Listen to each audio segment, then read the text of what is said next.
Welcome back to the Bourbon and BS podcast, everyone. This is episode 198. This is Steve Crane, joined by Nate Hale. No special guest in the garage tonight. We do have some audience members, but we do have a special guest joining us from South Carolina. We're going to join him momentarily. Before we do that, I do want to just kind of thank everyone for tuning in. I also want to thank our Patreon members, patreon.com/Bourbon and BS podcast. There are different ways to support the show that way or on Venmo at Bourbon and BS. We've got some swag, which Nate is also sporting. Just trying to get this out of the way right now. Buyjack.com/Bourbon and BS. He's got the charity one that is still live for National Breast Cancer Foundation. For every pink shirt like he's got on, says pour one more, light up another. We'll figure this out together. That shirt is $30, and $10 of that purchase will go to that foundation. We've carried that over a little bit past October, obviously, but it's for a good cause. So I think we got about another week. So order those if you wanted to get them for the holiday season. Looks great on you, Nate. I gotta be honest. Looks great. Pink looks good on everyone, I think, especially when it's for a good cause. When I put it on, Jess goes, wow, that is pink. Pink. I, on the other hand, have the gray, a little more subtle, but that is available as well. So check that out, buyjack.com/Bourbon and BS. Also want to thank our sponsors, Tinderbox at Easton in Columbus, Ohio. They are providing tonight the Centurion H-2K-CT from My Father Cigars. That's going to be the featured cigar. And check them out, especially this time of the year. It's busy up there at Easton in Columbus, Ohio, but they are also shipping, at least for now. So don't wait till the holiday to get anything ordered. If you need any of the BS Cigars, which is another one of our sponsors, BS Cigar Company, the Gold and Silver. We appreciate their support, as well as Altadis. We had Josh Bentley on last year talking about the holidays, smoking a new cigar from Aging Room. Check out that episode as well. Josh Bentley with Altadis USA. Last week. He was on last year, too. But, yeah, so check that episode out from last week. Yes. But, yeah, we appreciate you guys' support at Altadis. You guys have been amazing. Josh Bentley has been fantastic supporter of the show as well. Without further ado, I do want to bring on Matti from Grain and Barrel Spirits. How are we doing? Great. How are you guys? Doing well. A little chilly. But it's not bad in the garage. It's December. Yes. In Columbus, Ohio, we have about 30 degrees here. You're probably warmer, and it looks like you're indoors. I am indoors, and it's slightly warmer, but feeling very holiday-ish here in Charleston. So it's Good. Well, we've got you on, and thank you very, very much. Very honored to have you on the show. I know you're busy, especially obviously this time of the year. But for those that have been listening to the show for some time now, we did have someone from your organization on, was that a year or so ago? Episode 136. Specifically, episode 136. We had Greg Snyder, and he is the master distiller for Chicken Cock Whiskey, which is under your portfolio. Is that correct?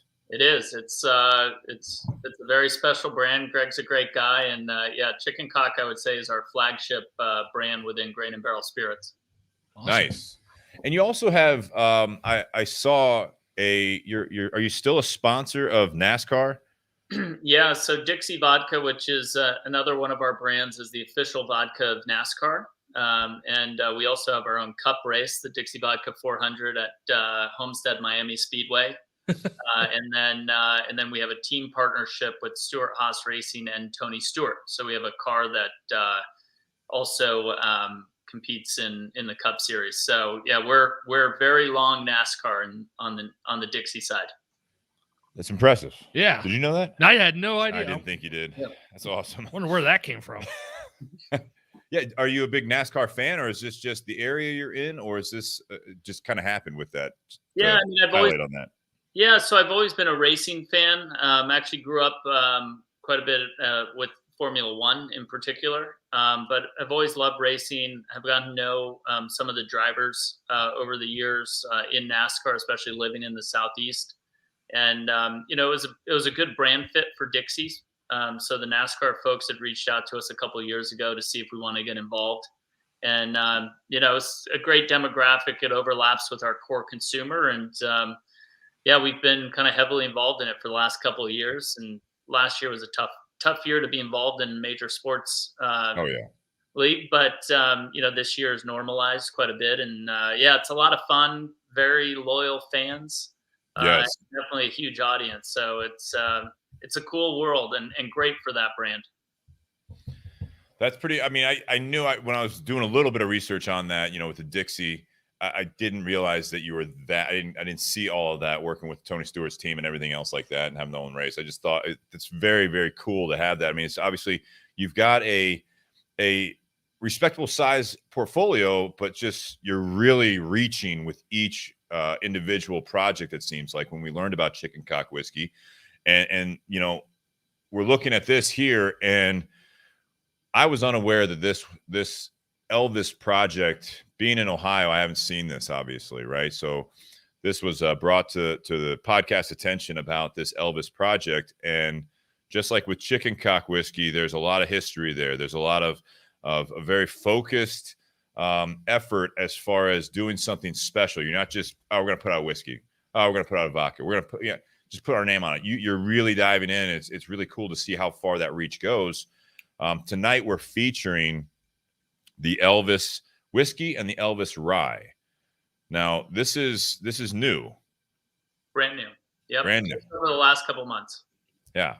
So I do want to touch on a little bit of what got you into this, but I do want to, while we have it, because I haven't even taken a sip of this, and I think that's why I wanted to start with this, because I do want to actually try this, and I want to learn a little bit about. Obviously, this is working with the Elvis Presley, namesake. So, how did this come about? Yeah, and so you hit on it earlier in terms of how we look at brands within the portfolio. My goal is never to have a brand that's kind of a Me Too brand. We're never going to do something just because other people are doing it.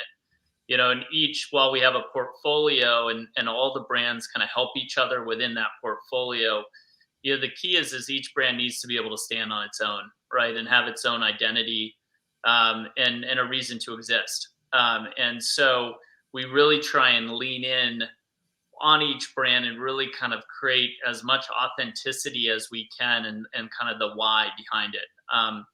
And Elvis was an interesting project because we were actually, this was about, a year ago. We were maybe a little less than a year ago. I was approached by the group that owns the rights to Elvis Presley, which is Authentic Brands Group.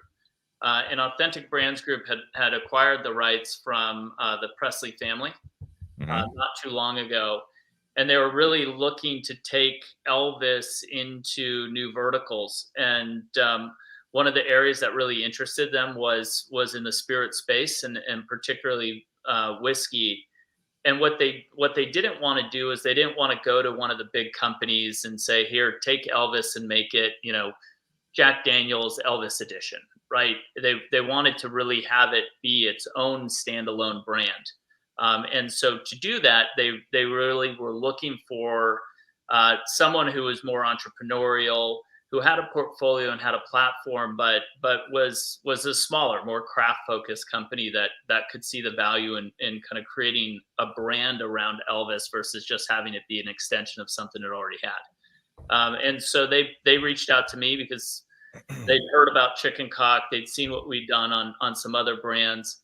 And they're really passionate about bringing Elvis into whiskey. And, I quickly kind of understood why. And I spent some time also with the folks at Graceland, who are big supporters of this project, and serve a lot of Elvis there on location.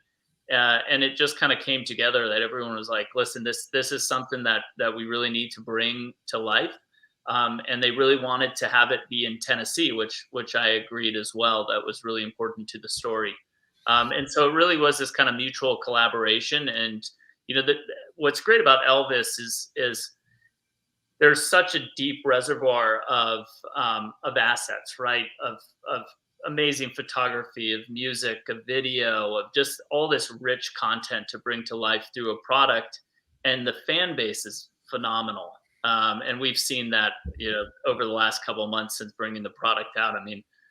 People love Elvis. And even though he's been dead, 44 years, it is, man, that loyalty is still there. And a lot of it's younger fans too, that, weren't alive when he was alive. Right. So it's a really neat brand to be a part of, and bringing it into this new category that, but that has a reason, around Tennessee. And there's some cool stories about Elvis's family background that ties into distilling and whiskey as well. So, that's how it came about. And it's like what we do best. I mean, we create brands, and we work to really, make really interesting, beautifully packaged, beautifully produced, great liquid, that really connects with consumers. Yeah. I mean, you're right. You hit it right there. Obviously, with the packaging, this is going to stand out on a shelf, or behind a bar. Obviously, I mean, I don't know if you guys saw this up close, but it's absolutely beautiful. It's a little bit. I don't want to say it's in your face. It's a little bit of subtlety to it with kind of the background colors, at least on the whiskey, which is called Tiger Man, correct? Yep. And then you got the rye, kind of the same thing. It's got a little bit of a pop with. But this one's called the King, the rye, but it's not as in your face as you'd think. Possibly there's some subtleties to the marketing, I think, as far as that goes, but it does also still stand out. I mean, it's very bold at the same time, which is kind of cool. There's no rhinestones or flair. Right. Right. There's no rhinestones.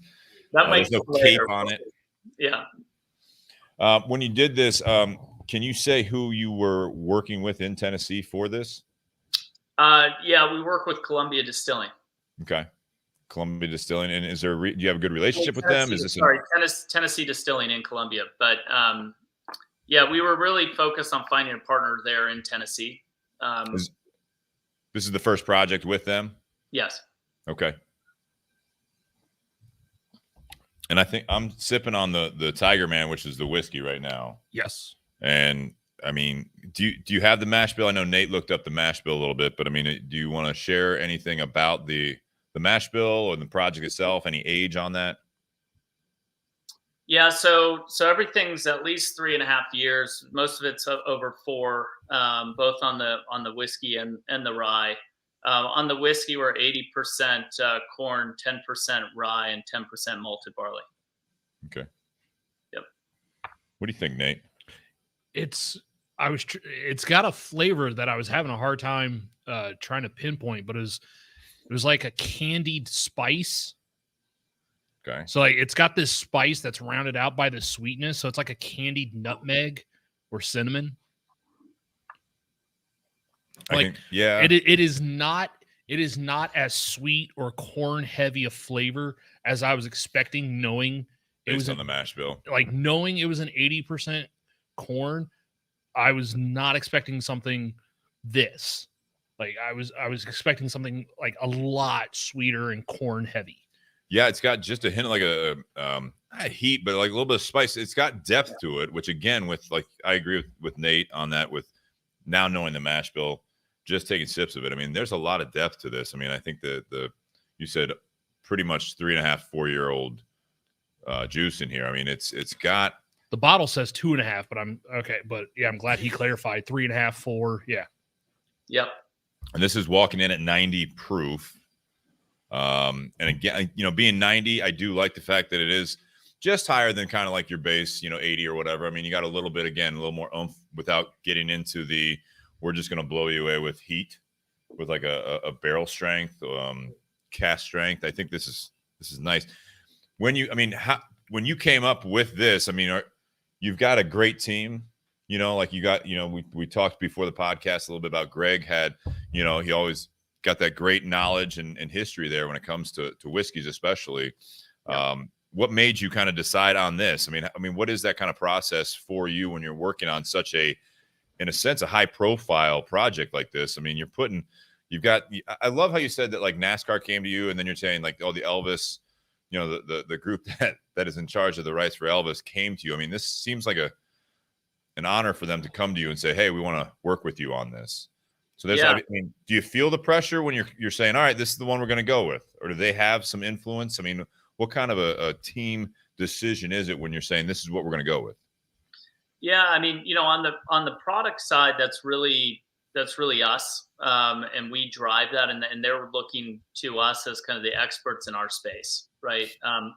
Now, where we do lean on them as a partner is really about bringing Elvis to life in the packaging. So that's, and especially with something like this, where there's just so much available to us from a, visual asset standpoint.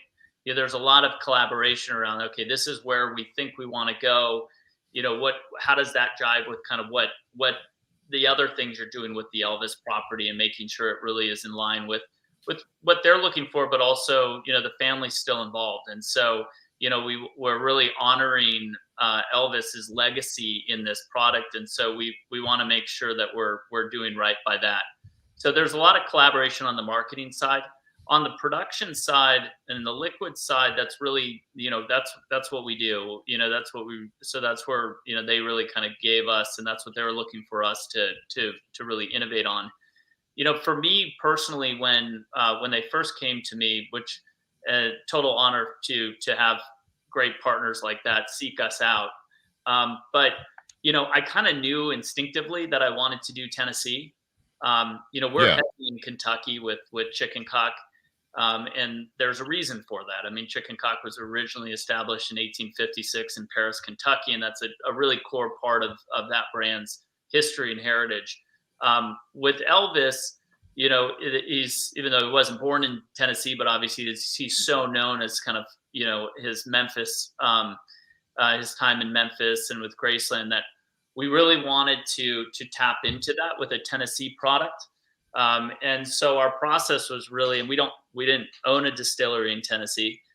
So it was really going and speaking to the different producers in Tennessee and really figuring out, who would be the right partner for us on the production side, who could bring us the product that we needed for this project, but also, the partner who really got excited about it as much as we did.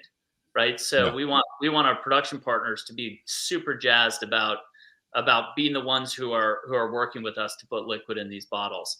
And then we have our expertise, and, Greg's one of them on the team, who can really then work with them and say, okay, this is what we're looking for. This is the mash bill that we want. This is the amount of time, that we think these should be in barrels. And then, that we've come out, initially with the whiskey and the rye, but, one of, as you guys know, in the whiskey space, innovation, there's a lot of opportunity for innovation. So, this is really the starting point and the foundation from which to build. And so there's going to be a lot of really cool stuff we'll do with Elvis, but it all builds off these two core SKUs. Yeah. Yeah. I mean, what are your thoughts on the rye? Have you tried that? Yes. I've tried I've had a few sips of the rye. Okay. On the nose, I kind of smelled a little bit like spearmint on the nose for me. And then on the palate, it's going to sound weird. The only way I can describe it, it tastes like what a Christmas wreath smells like.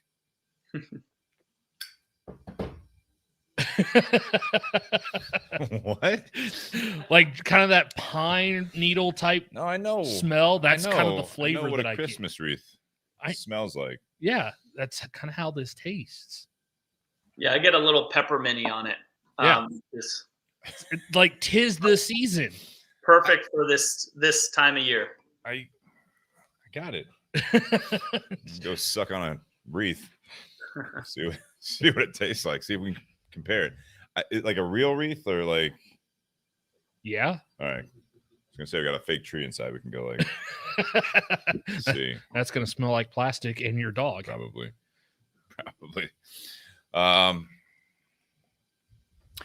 And can you explain to me, like, you have obviously, so when you said that they do a bit of the marketing side, right? You said on the outside of the bottle, in a sense, right? The partnership where you were trusted to do the juice part of it, but the King and Tiger Man is there. Obviously, everyone knows the King, right? Yeah. Tiger Man, can you kind of give it a little bit of background on why, for those that aren't the biggest Elvis fans until they actually listen to this show, and now they're gonna go listen to Elvis, they're gonna drink the whiskey, but why Tiger Man? Yeah. So, and on the marketing side, so we're driving that piece too. We're just really kind of collaborating with them on the assets, but also some of the history there that they think would be useful to bring to life. But so we have a great designer out of Austin, Texas, Allison Curtis, who's awesome, who actually does a lot of the chicken cock work for us as well. And I've been working with Allie for probably 8 years now. And she does, how I found her was she does a lot of really cool, like vintage type music posters, stuff like that down in Austin, which is obviously a huge music scene. And so she's also a super big Elvis fan. And so when I looped Allie into the project and we started talking about how do we sift through all this great imagery that we have associated with Elvis and really bring this to life, she was actually the one that came up with the idea of, hey, let's start, Elvis had a ton of nicknames, and let's bring some of those nicknames to life in the products. And so Tiger Man was actually a song that he first performed. It was in 1961, I believe. And so that became one of his nicknames, Tiger Man. And so we just thought it was cool. It's obviously not as well known as the King. But there's a ton of nicknames. He was a man of many nicknames. And so these are kind of the first two that we're bringing to life through the product. But a lot of that was driven by Allie. She's a wealth of knowledge when it comes to Elvis and is super passionate about, him as an artist and kind of his whole vibe. And so you could kind of see how she brought it to life in the package, and then with some of the copy as well. Well, that does, when you say like the vintage posters and such, that really does kind of summarize the artwork on the front of this bottle. It's very cool. It's very cool. What is the TCB or CTB? So TCB, taking care of business. Love it. Every day. Oh. That's right. I like that. Wrong band. I like that a lot. So the rye, do we have mash bill on the rye? Yeah, so it's 95% rye, 5% malted barley. I did not say that. I was waiting for him. Gotcha. But it's got this candied flavor that just kind of sits on the palate like long after you drink it. Yeah. Like before, if you don't smoke the cigar for a while, like all of a sudden you just taste this kind of candied peppermint on your palate still minutes later. Yeah. Like a Christmas wreath. Right? No. I don't know. It's all about the finish. That's what I heard. Okay. Yeah, I love the nose on the rye. I think I get a lot of candy on that. Yeah, and I'm a big rye fan, so I was expecting you to give me shit for which part? No, the way I described it. I think it's very creative, and I also think it's fairly accurate. Oh, thank you, Steve. That's good. Shannon, would you like to chime in if you want to hit his mic there? We got some of the live audience here that's also sipping on these. Yeah. So I'm gonna I'm pleasantly surprised by this. Sometimes you see like the Elvis or they use big names. It could be like a gimmicky, just trying to get some product out there and sell it real quick and be done. But this is actually really good. I love the flavor. I love the smoothness of it. It goes down great, sits on your palate great, and it's been going with this San Cristobal cigar I'm smoking really, really well. Oh, nice. Yeah, it's paired really nice with that. So. And you're drinking the whiskey, right? Yeah, the whiskey. Yeah, they're Tiger Man. They both got just the whiskey right now.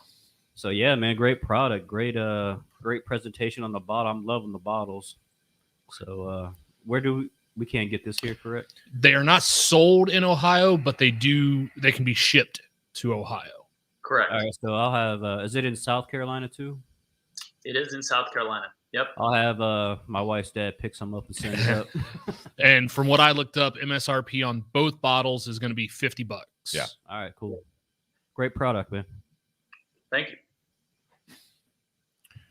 So let's kind of get back to you a little bit, unless you do have, more that you want to kind of express about the Elvis project. We can obviously talk more about that, but I I kind of wanted to bring up the Dixie, project, and then obviously the Chicken Cock project. You're an entrepreneur based on everything that, I was able to do a little bit of research. That's how you list it. That's what you do. You're founder, CEO of Grain and Barrel Spirits, entrepreneur. You're fairly, at least in appearance, you're fairly young, young-ish. I don't know how to say that to another grown man, but you're youngish. You've got some crazy good things going on here. What got you into the spirit world? What were you doing before that? What made you decide, I'm going to really go hard as far as, reviving some historic brands and then really diving into the NASCAR circuit as far as a sponsor. And then, oh yeah, Elvis, that little name, I want to do that in the spirit world. What brought you to this point? Yeah. So so after college, I was actually in finance. I worked at JP Morgan, and I happened to be put on some deals down in Brazil. And so I spent a lot of time in Brazil in my early 20s. And I kind of came to a point where I realized I didn't want to be in investment banking my whole career. And I wanted to do something more entrepreneurial. I wanted to really create a product that I could sell in the marketplace. At that point, having spent a lot of time in Brazil, I wanted to do something in Brazil, but really to export to the United States. And so I ended up starting a Brazilian rum or cachaça brand called Cabana. And that was 2005, launched in 2006. So I was in my mid 20s. Partly it was, wanting to do something on my own and entrepreneurial, but also it just seemed kind of cool to do something in the spirit space. And I didn't know anything about it other than as a consumer. So I learned everything kind of from the ground up. And off of that base, I've kind of built the career. And what I realized from that first experience, Cabana was a great brand. Marketing was awesome, got a lot of press, but no one could pronounce cachaça. No one could pronounce caipirinha. It was a real tough category to get going in the US. But that's, how I learned the business. Okay. And then from there, I really started looking at how do we find white space within larger categories. So that's how the Dixie project came about. It was, we saw the shift from imported, super premium imported vodka to domestic premium vodka, which now most notably led by Tito's. Mm-hmm. But, when that was happening, you also had a lot of growth in craft beer and this trend towards local and regional. And what I realized, especially living in the Southeast, was that everyone who was doing kind of cool stuff in the spirit space was ignoring the largest category by far, which is vodka. And so the idea was to create a vodka for whether you were in kind of Jacksonville or Baton Rouge or Richmond or anywhere in between, a brand that you could really call your own. And so that's really kind of my whole process in all these products is to see where there's a kind of an unmet need in the space, and trying to carve something out where we're creating a really unique product that speaks to a certain consumer segment. And then creating beautiful packaging and beautiful liquid around that. And so that's always been the driving force. And some of them are from scratch. Like Dixie was something that I created from scratch. Others are things that I've resurrected. So Chicken Cock was a brand that, dates back to 1856. And I found it while doing research in the early days of distilling in the United States. And, the name jumped out at me, Chicken Cock. I was like, what is this? But then like most people, we joked about that last year. Yeah. But as I started doing research, I realized wow, this was actually a big brand in the 19th century. And then during Prohibition, it was the house whiskey at the Cotton Club, and Duke Ellington writes about it in his memoirs. And as I got into it, I was like, this brand has to come back. But that was a process. That was, I discovered Chicken Cock probably was like 2010, 2011. And it's just this process of kind of bringing it back to life, but doing it in the right way. And that's been a lot of fun. So each brand kind of story has its own thing, but yeah, at the heart, I'm an entrepreneur. I love to create brands. You know, and that's what really gets me going, you know, each day. And, you know, it's fun in this space and that I can create brands that people can enjoy, right? And really embrace and become fans of. And then we grow and expand them. And, you know, soon we're in places like Ohio, and sometimes we're, you know, we start expanding outside the country, which we've started to do with some of the brands. And that's been a lot of fun. So, you know, but each brand is its own unique animal and has its own vibe. And so it's cool. Elvis has been a lot of fun. It's our newest, you know, launch. But, you know, clearly it's not like a brand new thing, right? I mean, everyone knows who Elvis is. So, Right. you know, part of the process has been, how do you bring something to life around such a famous, iconic character, and do it in the right way, and not make it, you know, like, you know, just, you know, something that isn't authentic. And, you know, it's not a, hey, let's do this and move on to the next thing. But it's like, hey, how do we really build a brand around this, and do it in the right way? And that's been the driving force. So with something like this, you know, being a partnership between you and the Elvis estate and the distillery that you're using, when it comes to these bottles, who has final say on the product? What's in the bottle? So we do. Yeah. Okay. Yeah. Yeah. So we're effectively the brand owner, right? So, but we have these partners who, you know, who are on the production side, but then also, you know, on the intellectual property side. But when it comes to Elvis whiskey, you know, the buck stops here. So you are essentially, based on the labels on here, also Elvis Presley Spirits Company. Yes. Yep. That is, yeah, because I don't see Grain and Barrel on here anywhere. Yeah, so Elvis Presley Spirits Company is effectively like a subsidiary of Grain and Barrel. Yeah. Okay. And that's part of our whole thing. I mean, listen, I mean, some people in the trade know everything that Grain and Barrel has. Yeah. But from an individual consumer standpoint, like, you know, someone can just be an Elvis fan and they might not even know Dixie exists, or chicken, you know, vice versa. Yeah. So, you know, it's about the brand and it's not really about the company for me. No, I think that's fun to see, you know, obviously to look at that, especially once people try it, you know what I mean? Obviously you're going to have Elvis fans try these. You said about the chicken cock whiskey. I mean, every time you say that to someone that hadn't heard of it, they're like, I'm sorry, what was it? You know, yeah, chicken cock whiskey. And then, you know, it's like everyone's a child at that point and they're all like kind of giggling, you know, like, you know, and then you learn about obviously the historical aspect of that, the Elvis side of it. The one thing I will say that I really admire about it is that these are fun projects. And once we talk about marketing a lot with obviously cigars, whiskey, and everything else, you can get that first purchase right off the shelf. They're going to buy, oh, Elvis, you know, you might get a buyer because of that. Chicken cock whiskey, it's cool bottles, it's cool look, you know, real. You might actually deter some people. Like Shannon was saying, you know, we have all these celebrities doing these spirits now, and there are some people that they really have to get highly recommended to get that bottle, because they're going to look at it and you're like, oh, it's another like shit whiskey, you know, or shit, you know, whatever, tequila, like like it's like, you know, because a celebrity's behind it, I'm not going to buy it. It's that they get that first purchase. It's getting that second, third, and follow-ups that is the true success. And it's really cool that you guys are working with some great distilleries. I noticed on the rye it said distilled in Indiana. That's on the bottle. Yep. Yeah. So the rye, the initial batches of rye, because our distillery didn't necessarily that wasn't producing rye at the same time they were doing the Tennessee whiskey. So we sourced the rye from MGP, which makes fantastic rye. I'm always happy to buy rye from MGP. But we actually now, so the idea is we're going to slowly transition to 100% Tennessee rye.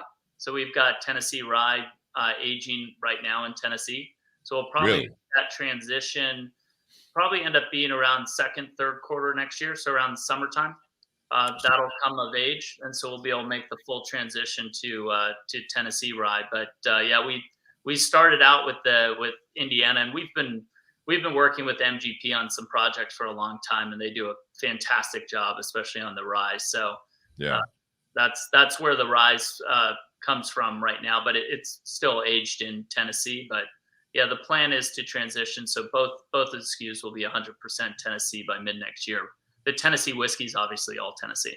Yeah, and I noticed that it does say that on the bottle. I'm just like trying to I like, with this, obviously the marketing is a fun part of the Elvis stuff, and that's why I was asking, Elvis Presley Spirits Company, and then Nate noticed it said, at least 2.5 years, and you had said 3 to 4. Yep. So it's just interesting. You guys have a lot of information on here that it's a bit of a hybrid, and hybrid. No, I'm sorry, because it's a bit of a. This is something that you might see if you're in Tennessee at Graceland on a shelf, and you're like, I'm gonna buy it, but it's probably terrible. You know what I mean? You see it on the shelf, you're like, I got a souvenir bottle. This is the real deal. I mean, this is cool. I mean, it's neat that they came to you and you guys with your knowledge and obviously the earnest effort to try to put a good product out there, no matter what it is. Yep.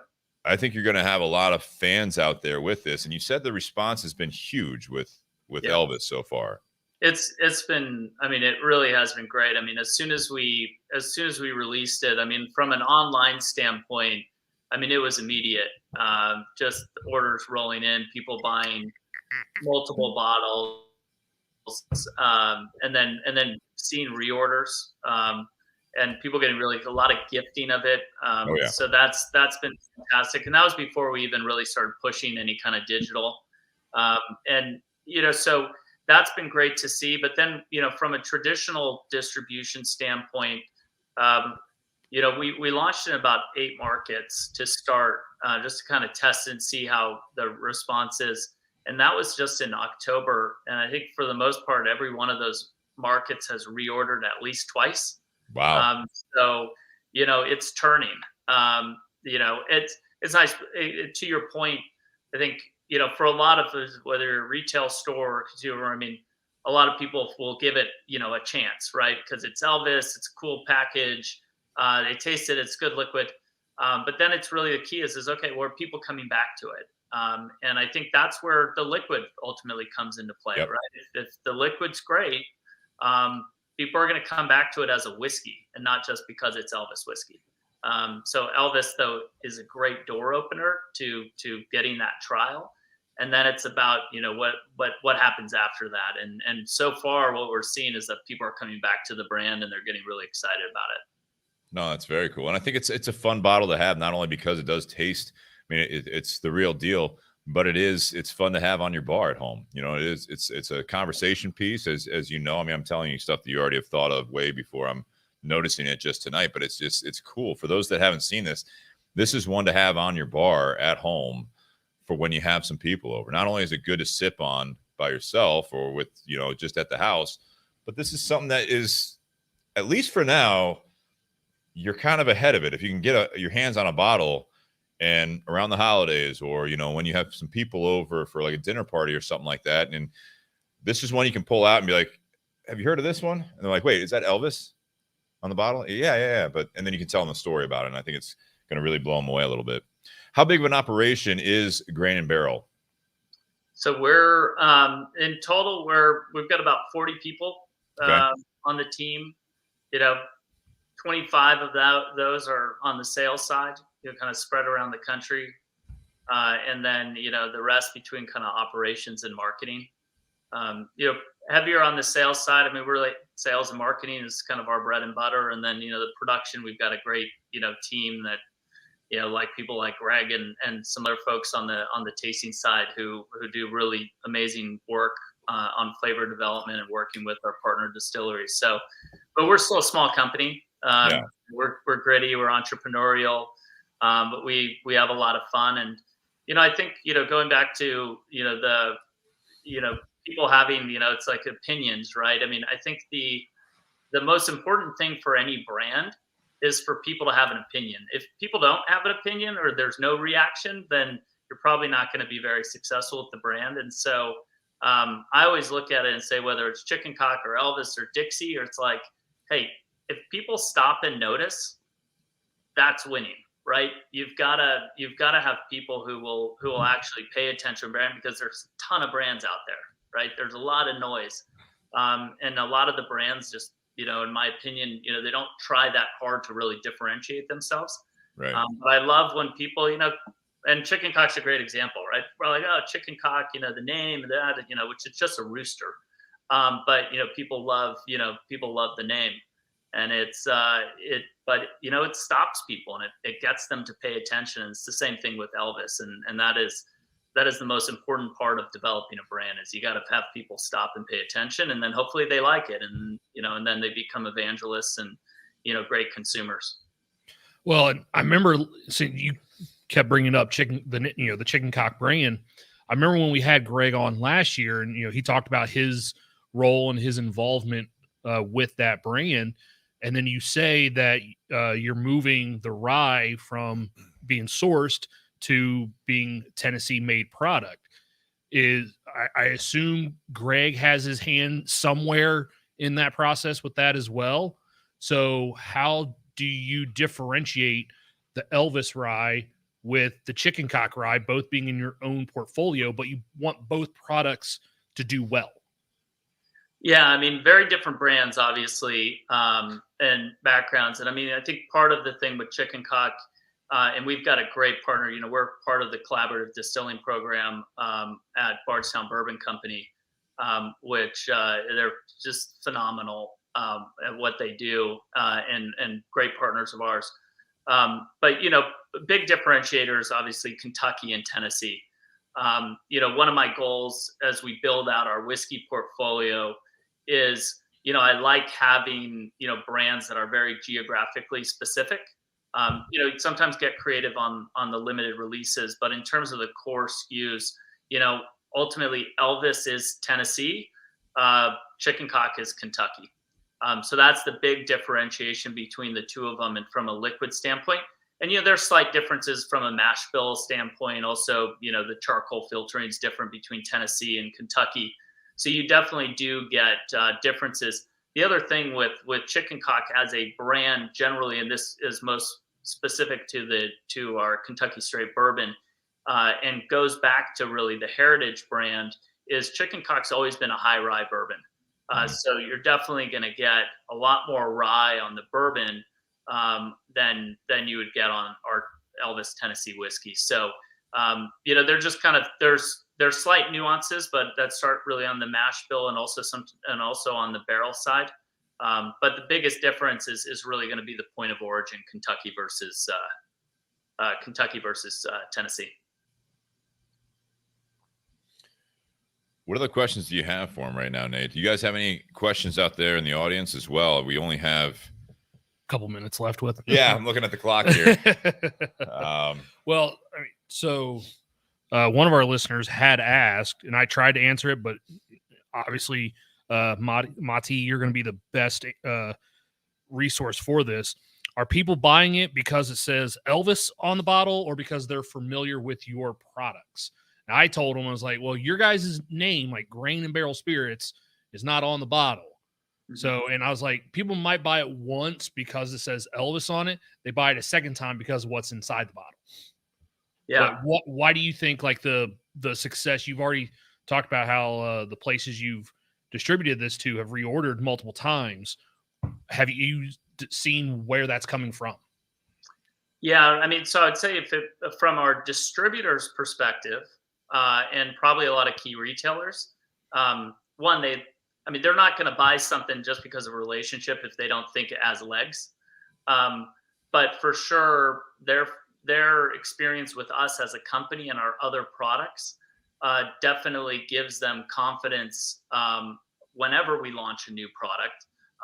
And so I think with the trade, it's probably a combination of, wow, this is a really cool product in terms of Elvis whiskey that they think they'll be able to then sell to their customers. But also they know that, generally Grain and Barrel, we do really cool stuff, and we've got great products and great liquid.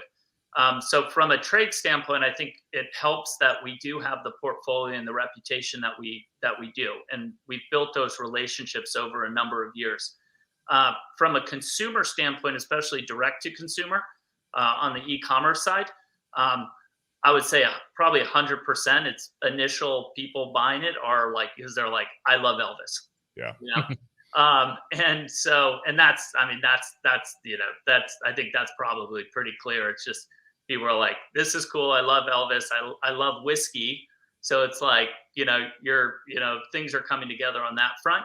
And that's why that's where they're buying. It's the same thing as, when someone walks into a liquor store and they see it, they're going to pick it up because something about this speaks to them.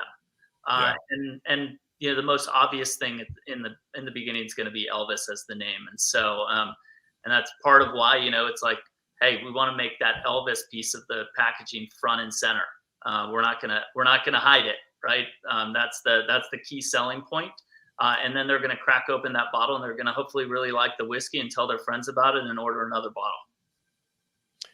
Beyond, before we let you go here, beyond transitioning to obviously the rye to the Tennessee juice, what's the next is there another project? Are you looking at doing, with Chicken Cock, you guys have come out with other iterations, you know what I mean? Like you've got these special projects within Chicken Cock. I'm not as familiar with Dixie or the other lines that you have, but with this, you've got the two. I know it's very early in the product launch. Are we looking for a third Elvis bottle? Are we looking for like we talked about with it being 90 proof? Are we looking at a barrel strength? Are we looking at different finish of some sort? I mean, that's if this has success like you're hoping, and obviously almost expecting that it will have success here long term, will you expand within the lines like you did with Chicken Cock with the Elvis Presley Distillery? I think is how Elvis Presley Spirits Company. Yep. Yeah. 100%. So, and again, this is one of the things I love about whiskey is there's a lot of creativity, right? Of what you can do with barrel finishes, right. Barrel strength, different, and especially in the whole LTO world, right? The limited time offerings, you can get super creative. And for me as a brand developer, that's part of what I love, right? It's like, hey, how do we collaborate with other people? And we've already had a number of breweries reach out to us, and about, doing, beer barrel stuff, which we've done really successfully with Chicken Cock. And so we're talking with some folks about that. We're also digging deeper into a lot of the kind of archives around Elvis and saying, hey, what can we pull from this to get really creative, whether it's with a holiday release or doing stuff like that. So, there's going to be a lot of really cool stuff that'll come out over, the next couple of years. We'll probably have next year, we'll definitely do a holiday release.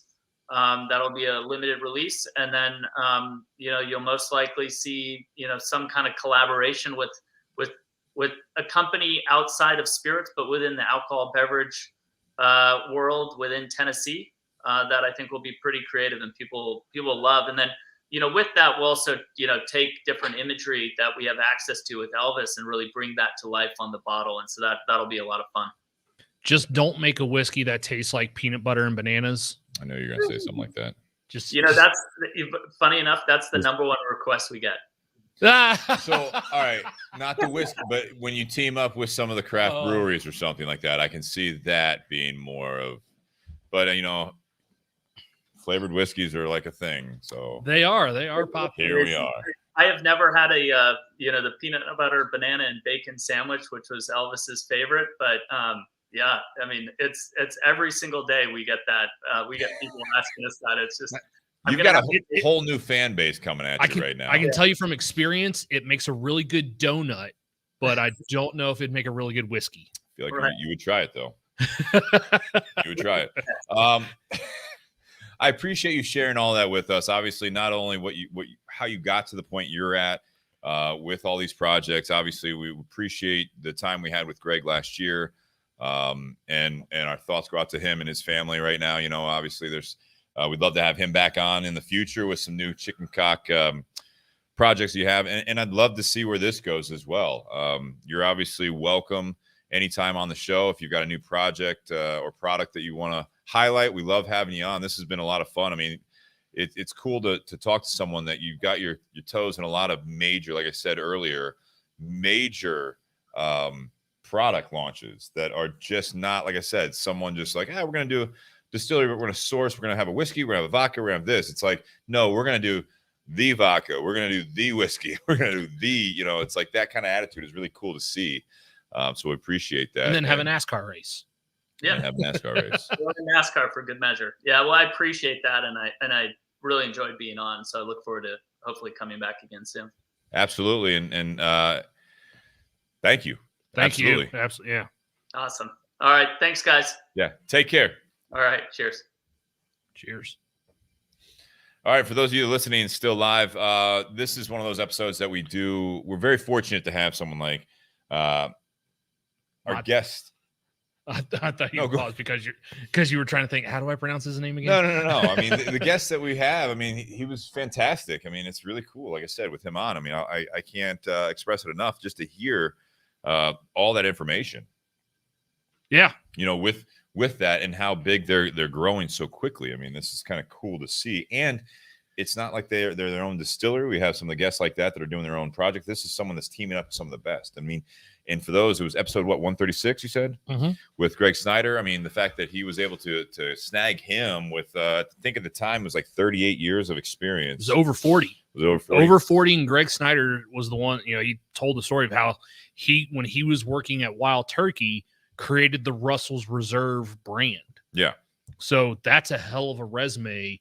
And Greg had actually started his own consulting business. That's right. And then Grain and Barrel picked him up. They basically like, hey, no, we want you to make our stuff. Yeah.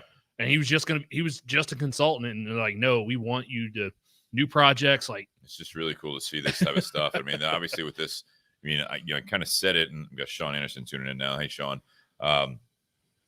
But it's you walk the line with this, and that's what like Ray was asking. Is like you walk the line with this type of a project that has you're a gonna name. get the Elvis people in there, but are you gonna get the whiskey people in there? Yeah, that's where they're doing this type of marketing. And Aaron from Robo Marketing that reaches out to us, that works with these guys. You've got they obviously get some of the guys that are going to get your name out there, you know what I mean, which is really, really cool to see. Let's move on to the cigar. Okay. Just because we took every moment we could with him. I think we're pushing an hour on part one here. So we're smoking the My Father Centurion H-2K-CT. This is something that came out years back. The El Centurion before that, and then now this is the H-2K-CT. Habano 2000 Connecticut hybrid wrapper. So USA Connecticut hybrid wrapper with Habano. Nicaraguan filler and binder. And this is well, you tell me what you think of this cigar, Nate. So, yeah, the cigar's been around for a while, and I think it gets a little bit overlooked because it doesn't have the My Father name on it, even though it is a project of theirs. El Centurion was like, they had the El Centurion Maduro, and then they came out with this one, I believe was the correct order. And it's interesting when you tell people about the cigar, people that don't like Connecticut, and you're like, oh, this cigar right here, like, nah, I don't like Connecticut. It's like, well, but it's a hybrid. It's not a Connecticut. It's not like your regular Connecticut. It's not like a Monte Cristo Classic or the Brick House Connecticut. It's not those kind of Connecticut's. It's you try and explain. It's a hybrid. Yeah. It was crossbred with a Habano seed to make this type of wrapper, this type of tobacco. Medium body. It's not going to be mild like a lot of the Connecticut shade. It doesn't even look like a Connecticut shade. That's why I think it looks more like a Habano. Right. The wrapper does. And that's why I think they put the H before that. Beautiful band on there. But again, yeah, it's got the same primary band as the El Centurion, and then it has that secondary band with the H-2K-CT. Yeah. Which people see that and like, what does that mean? You have to explain it to them. Code. It's code. I can't tell you. But no, I don't know if I know on the side of the band it says My Father Cigars. I don't know if if it had the MF right there on the middle of the label instead of the C, if it might sell better in some places. I don't know. But like I said, I think that's one of the reasons why it's a cigar that gets overlooked from their portfolio. It can. I will say, you say overlooked. 2016. I don't know when this came out. I'm trying to see here. But in 2016, Cigar Aficionado ranked this number 16. So it's a highly rated cigar. This is, I agree with you. I think it's overlooked quite a bit, at least from the retail side, unless you have been smoking it. If you walk into a brick and mortar and the employees there or the humidor manager or whoever you deal with, if they like this cigar, it's not, to my knowledge, it's not one of the top sellers for My Father Cigars because they have such a very impressive portfolio. Including 2 #1 cigars of the year in Aficionado in the last decade. Correct. But with this, 2016 top 25 Cigar Aficionado is rated a 93. And at least at the time, the MSRP, this is the 652, which is kind of what we're smoking here. The MSRP at that time, now we're going back 5-6 years ago, $8 to $9. Yeah, it's creeped up a little bit. It's creeped up, yeah, 10. But still, I mean, that was a great price point. But that's my point: is that you have a cigar out there for $10, call it, and it smokes beautifully. It's kind of it's a box press, not hard box press, but it's kind of the way my father does it. Reminds me of kind of the press of like a Flor de las Antillas. Yes. But yeah, I think again, very good cigar. Yeah. Go ahead. This kind of reminds me. I kind of feel like this, even though 2 completely different brands. But the other being our sponsor, this kind of reminds me of like a predicate of the Romeo Connecticut Nicaragua, that they took that Connecticut seed, grew it in Nicaragua. So it's got that characteristic, the smoke has that characteristic of a Connecticut wrapper, but the cigar itself has a little bit more body than most Connecticut's and has a little bit of spice to it. Mm-hmm. And I think that's what this one has too. I think this one highlights a little bit more of the Habano flavor. This is amped up. Yeah. But it still has that Nicaraguan spice that you would expect from My Father Cigars and all Nicaraguan filler, Nicaraguan binder. But it's all one of the other reasons why this may have this darker wrapper color than a normal Connecticut is this is not a shade-grown wrapper. This is sun-grown. Right. So again, I think the Connecticut's almost like a afterthought. I mean, that's even the way it says H-2K-CT. I think it is USA Connecticut hybrid Habano, but I think there's a reason that the H is out there first. It's more of a Habano dominant. I mean, to your point earlier, I will say that, if anyone thinks this is a Connecticut shade, this is not. This is sun-grown, like you said. It's clearly sun-grown when you look at it. I think this is a medium-bodied cigar. Yeah. Straight medium, a lot of flavor. And when I light it up, initially, I get more of that nutty and earthiness from like I would expect from a Habano. It's like toasted nuts. Toasted bread. Toasted bread. That's right. So yeah, I would definitely recommend this. All the comments coming in are still Elvis related, based on Elvis. They're basically singing Elvis songs in the comment section. Nice. Nice. Much like I would expect if we were still talking about chicken cock whiskey. Why'd you have to distract them? That being said, let's do the rating at the end of part. Looks like Ray thinks he's going to be blocked from the page. I don't think we do that here unless you try to sell something.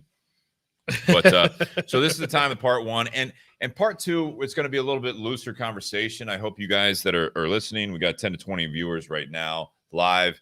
We're going to be talking about music because we got the Elvis whiskeys on. We're going to talk about that. The topic is soundtrack to your life. I think this is a good time, especially with all the Christmas music playing right now. Talk about that. You know what I was about to say, Steve? You don't seem happy. Talk about that. No, I was listening to Christmas music in the shop the other day, and then other people were like, "Oh, really? Are we doing this?" Yeah, but all right, we'll get into that. Rating out of 10, the whiskeys, the cigar, and the pairing. Shannon and Avi, you guys drank the whiskey, not the rye. You want to give it a rating? You want to talk on the mic? You want to shout it out? Avi, first time guest, long time listener, supporter of the podcast. We're using for those out there. We have some of our friends of the community that have been very creative, just to kind of give a shout out to, again, we're a smaller podcast. We have a wide range of as far as geographically of who's listening and contributing. But you guys have been amazing. Avi probably doesn't want me to tell anyone, but he supported us early on because I was using my laptop to get started. Really started slowing down. It was a 2011 MacBook Air, and he is in the business of fixing computers and restoring computers and much more. As he's wearing a jacket that says Google on it, so maybe he's gotten way bigger than I thought. But you can give a shout out to your business if you'd like on there too. No, okay, cool. Anyways, Avi actually did donate this laptop to the podcast we've been using now for the last like 2 years. So Avi, Awesome. thank you very much for being here. Good friend. And in return, we give him whiskey. That's here on the table. Shannon, go ahead with your rating. If I just had the was it Tiger Man? Is that Yes. Yeah, you guys have only had the whiskey so far. You guys haven't had the rye. I really enjoy it. So, like I said earlier, I thought it was gonna be more gimmicky. Had the name. I love the bottle. I love the artwork on it, but I just thought it was gonna be real gimmicky. Yeah. Something quick, kind of get some quick sales, and it'll probably fade off. But man, it tastes good. It sits on the palate really good. Like I said, I was smoking the San Cristobal cigar. Which San Cristobal? Sorry to ask the hard questions. It is The Revelation? the Quintessence. Quintessence, yes. Thank you. So yeah, it's a little bit light of a smoke, but they pair really well.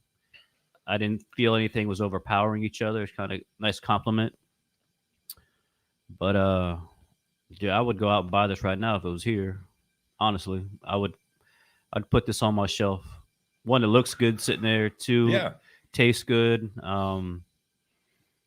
It doesn't give me any burn going down. It sits real well in the stomach. So I give it a good 8.5, man. I really enjoy it. Especially because I thought it was going to be gimmicky. Yeah. So what'd you say the price was? 50? 50. Both bottles are 50. MSRP is $49.95. I would swing that for sure. Oh, yeah. Yeah.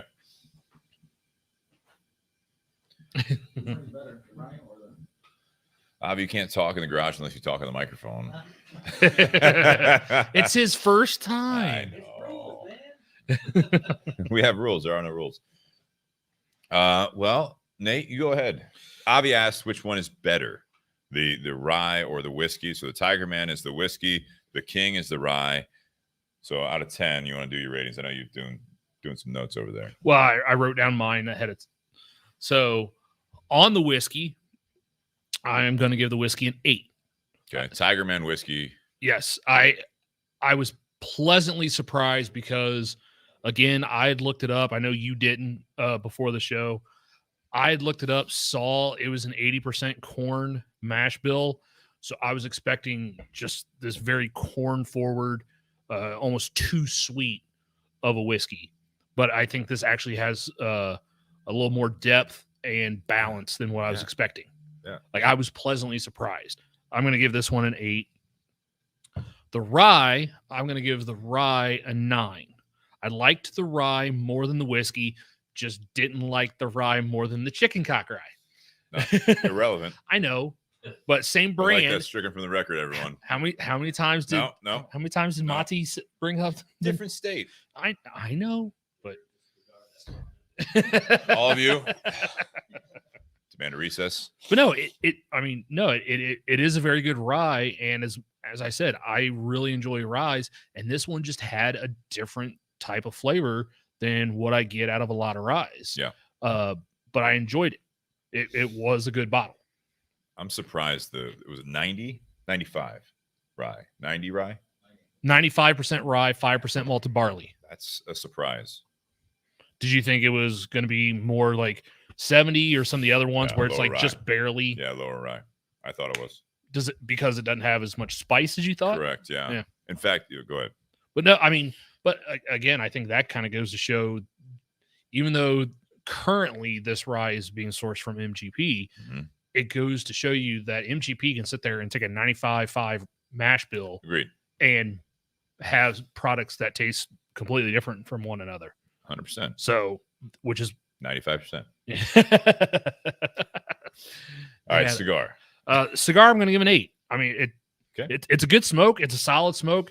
Like I said, I admit I'm one to overlook this cigar because if I get in the mood for a My Father cigar, typically I go for something a little bit stronger, like a Opalencia, Judge, or Le Bijou, or even the Las Antillas. I smoke that more than I do this one. But I probably should smoke this more because I do like Connecticut. I like Connecticut. I like Habano. This is on the Connecticut part of it. This is a hybrid of the two. I like both of those wrappers. I should smoke this cigar more. But it's still a solid cigar. Pairing. So with the whiskey, I give the pairing an 8.5. With the rye, I give the pairing an 8. Even though I like the rye more than the whiskey, I think this cigar went better with the whiskey than it did with the rye. Wow. Full of surprises. full of surprises. The Tiger Man. So I'll say this. It was interesting. I'm glad you didn't test me. Because at one point during it, I was sipping on this, so in this glass here, which I will throw out. This is actually my father just had a birthday, 70. It would have been his 77th. This is a glass that I got from my folks' house. This is one of my favorite ones. I had a collection of these. This is like early 70s style, and an artist did this. You guys can even look at this glass. It's really cool. But I had the Tiger Man. Nate poured this when I was putting Tony away. Mm-hmm. And in the other glass, I had the King Rye. And I'm sipping on this, and I was super impressed with it. And then I sipped on the Rye, and I don't know if it was the contrast. I just lit up my cigar too or what, but I almost had like more of a sweetness in my left, your guys' is right. And I looked over at Nate when you guys were talking. I'm like, you asked me if I was like, are you sure you're right on this? And then when we found out that this is 95% rye, that's where I'm like, this doesn't take, it doesn't, like, you know what I mean? Like, this had more depth over here in the Tiger Man for me that I really was impressed with it. And then I sipped on this and I was like, this is sweeter than I thought it would be. I thought there was going to be more spice to the rye. And then as he's talking about the 95% rye, 5% malted barley, I'm like, Nate, you fucked up. No, I didn't. And he didn't. So for those that saw me, I re-poured both glasses and I was like, oh, no. Sorry, Nate. I'm the opposite. Whiskey 9, rye 8. Okay. I'm the opposite of you. I think they're both very good. $50 bottles, especially if you are carrying on. We talk about that when we have like celebrities that are endorsing the bottles. Shannon had said something earlier about that. And I think that when you have that, like the Bob Dylan Heaven's Door, and you have some other ones out there that Slipknot. Yeah. The Slipknot number 9. I think that was Iowa whiskey. But you look at these and it's like when you have that behind it, and these guys are doing this through a distillery that I have not heard of in Tennessee, but now they're also sourcing the rye from MGP. I mean, there's a lot of steps in there, a lot of cost. Mm-hmm. So I was impressed with both of them, especially for the $49.99 or whatever it is, the $50 MSRP on that. The chicken, for reference, the chicken cock products, which are now available in the state of Ohio. Right. While you were inside putting Tony away, Matti had actually asked me if I had seen the chicken cock products in Ohio, and I told him I had. Those products are available in Ohio now, and I think they run about $65. Okay, for a bottle, which those are fantastic as well. Yeah. So 9 on the Tiger Man whiskey, 8 on the King Rye. I like. For me, it's good. The ryes, the ryes I like. It's a little bit more spice. It's a little bit more the Oh yeah, you're a huge fan of Willet 3 Year, which is no longer available. 4 years good. The Taylor straight rye. Yeah, Taylor uncut, unfiltered. No, that's the barrel proof. It's just a straight rye. I like those. There's a little bit more of that. That's where I look at it, like the Christmas Day. When I'm giving you shit a little bit about the Christmas wreath thing, like the Christmas Day. This is not a rye that I would associate with my tastes like Christmas Day. And I actually, I drank the rye. I had a few sips of it, neat. And then I've had some of the ryes like Angel's Envy, where add a little bit of water and it really opened it up, and I liked it more. So I added a little water to the rye. I actually like the rye better neat. Yeah. Than with, it has more of that Christmas. It's got a great flavor. Again, 8 is not a bad rating. I think it's a great rating. I think these are both very good bottles, again, for the price point. All things considered, I agree, Shannon. The marketing behind this is just really, really cool. I love just the all-encompassing project that's going on with these. The cigar, the El Centurion H-2K-CT, by way of the Tinderbox at Easton in Columbus, Ohio. I like this cigar. I'm not going to go. It's not crazy, but when you add in the price factor of being about $10, I think this is a 8.5. I think this is a great cigar. I mean, you were talking about you like some of the other ones. This is a very, very well balanced cigar. It's unique enough. I look at it more of a Habano with a hint of Connecticut. You kept saying Connecticut, Nate. It's just a really well balanced medium body cigar. It's very pleasant. It's just a solid stick, and it smokes really well. The construction's perfect. Mm-hmm. Yeah, you can't go wrong with this. I agree. It's overlooked. I'll be honest. The reason that we're smoking these are the last two of the size, and they haven't sold very well at the Tinderbox at Easton among the My Father portfolio. So that we do carry another size, a little bit smaller size. This Toro size, it's not really sought after. The My Father sampler that carries the El Centurion H-2K-CT is selling very well, but this one is just not. So I encourage you guys, if you guys find this, you stumble across this at your brick and mortar, if you come in a Tinderbox at Easton, if they have the smaller size still, I would definitely try this out. I think it's a treat. I think this is a great medium bodied, and I think one of the reasons that we picked this cigar tonight is sipping on two bottles, medium bodied, very good flavor. This cigar, I think, is going to go with a very high majority of bottles. Mm-hmm. So when you were talking about, I think that actually spoke volumes, Nate, is that you rated 8 on the whiskey, 9 on the rye, right? Mm-hmm. But when you did the pairing, it paired better with one and less of the other. Mm-hmm. So it flipped. That shows me that this cigar actually pairs pretty decently with pretty much everything. So I would say pairing wise, 9 on both bottles, because I think it holds its own. I think it does very well. You can taste the cigar, you can taste the whiskey, you can taste that. And if you guys were watching from the very beginning, listening from the very beginning on the audio, I didn't light up the cigar until I actually took sips of both. Yeah. Which is a little bit rare, but I wanted to really, with having our guest on tonight, I just thought that it was something that I wanted to focus on the whiskeys first. So this was very nice. I did too. I initially lit it, and then I was like, yeah, probably, because you bring it up a lot where sometimes immediately we'll be smoking the cigar and then drinking the whiskey, and sometimes you get to your review and you're like, I kind of wish I'd have drank this on a fresh palate and hadn't smoked anything yet. So I'd kind of done the same thing. Like I'd had a few puffs of the cigar and then put it down, let it go out, drank some water, and then focus just on the whiskey. Yeah. And then once I was about halfway through my first pour of each, that's when I finally went to the cigar. Well, Matti was really nice to send us these bottles. It was very, very cool to have him on. For those of you who are just tuning in live, I see some more people tuning in live. Definitely listen back to the first part of the part 1. We had a fantastic guest on, CEO, founder of Grain and Barrel Spirits. That's Dixie Vodka, which is bigger than we thought. And then you also like Chicken Cock Whiskey, which we've had on before. And now the Elvis Presley Spirits now, which is very, very cool. So, and seeing as how the Chicken Cock products are now available in Ohio, it may not be too long before these products are available in Ohio. But like I said, they are available to ship to Ohio. Yeah, check out the website. And then also, like I said, if it's in your market, definitely seek them out. He said 8 markets initially, and then it's going to expand here from here on out. And I'm excited to see where they come out with going forward here.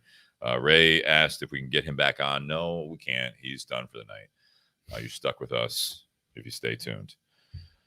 That being said, I do want to thank our sponsors. Tinderbox at Easton, like I said, the El Centurion H-2K-CT from My Father is from them. Also, Altadis USA. Thank you very much, Josh, who was on last week. With the aging room, rare collection, and also we had Starlight again with those 2 great bottles, which are still up there a little bit. I was surprised to see that. It's in the garage. It's in the garage. Out of sight, out of mind. I don't sometimes. Also, BS Cigar Company, gold and silver are available now. I also want to encourage you guys to check out patreon.com/Bourbon and BS podcast. You guys can actually contribute every month. You can do it. If you want to do one time, it's a little bit better for us as far as what comes out of that. It's still a little bit comes out of it for tax reasons, but Venmo @Bourbon and BS, you can do that. Thank you, Shannon, for contributing to the podcast last week on that one. That was huge. Some of that is going to, I think, that bottle from Watershed. I mean, some of the funds. I was fortunate enough to win the lottery to buy that special 5-year Nocino. Yeah. So I got to pick that up. Got to find a time to pick it up by the end of the week. I'll see you guys. No. Yes, we do need extra dollars for that bottle. More. Yes, we will take more from.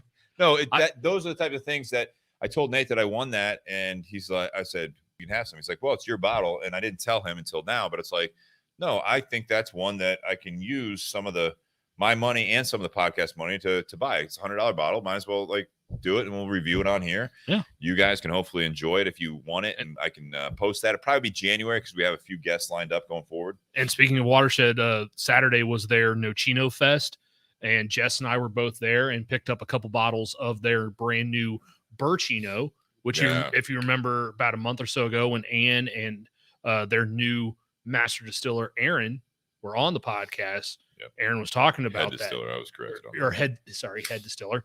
But yeah, they talked about that where instead of it being vodka based and aging in a bourbon barrel, they just put their bourbon in it and then age it. So I picked a couple bottles of that plus a really nice barrel pick that they have available in their bottle shop right now. That is very good.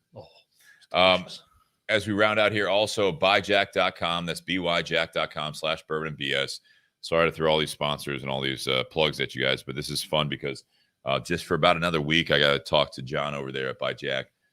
But the pink shirt that Nate has on, pour one more, light up another. We'll figure this out together. That is a charity shirt, $30 shirt. And that is going to be $10 of each purchase is going to go to the National Breast Cancer Foundation. And we're happy to do that. I should hopefully by next week be able to tell you guys how much we're donating. I hope, $50, it's $50 to $100. I think that's a great first charity shirt that we've done with Skin, smaller podcast. But if you guys want to grow that number, now's the time to get on there. Buyjack.com/bourbon and BS. Get that one. If you're a Patreon member, you do get discounted rates on the rest of the swag that's on that site, including what I have on, which is the gray one of the same slogan there. Hopefully, it might be delayed, might be a New Year's present, but we'll get some blue hoodies on there like I've got on right now. We got a cool Bourbon and BS barrel one that's coming out that I don't want to talk about a whole lot, but that's going to be a cool one. And we'll have some of those 3/4 sleeves ones. We're trying to get more swag out there because I know you guys have been asking for it. And for the ladies out there, this week I'll be putting on a survey if you want the V-neck or the deep V. I don't feel qualified to make this decision. So Jody, Elena, and maybe for those out there that want to put that out on social media, we can take a vote. Guys out there, you can take a vote as well. Anyone can, really. But we're looking forward to having some more swag out there because it's a lot of fun. Buyjack.com is a great company. They also have some cool collections in there. Did you look around that website at all? I did not, but when I posted, I got my shirts. They had reshared my posts, and so I started going on and looking at some of the other stuff that they had on their social media. Believe it or not, we're working with the same t-shirt company that also has a collection directly with Pauly Shore, the We Soul. So check out the rest of Buyjack stuff, buyjack.com. There's a celebrity endorsement. I'm telling you, get him on the podcast. That'd be a lot of fun. Oh, shit. Guys, cheers to. I'd rather have him in the garage. Yeah, it'd be fun. Cheers to part one. Stay tuned. That was weak. There we go. Cheers to part two. All right. Stay tuned. If you're listening live, audio, click to part two. I think with the amount of Habano flavor in this cigar, the BS Gold and how it pairs with these. Got a BS Gold right here. Yeah, me too. Avi, what are you smoking? I smoked Cohiba Weller. Oh, yeah. Cohiba Weller. Not Not bad. That's a raving endorsement. Yeah. It's like me giving a 7. So you giving us 2.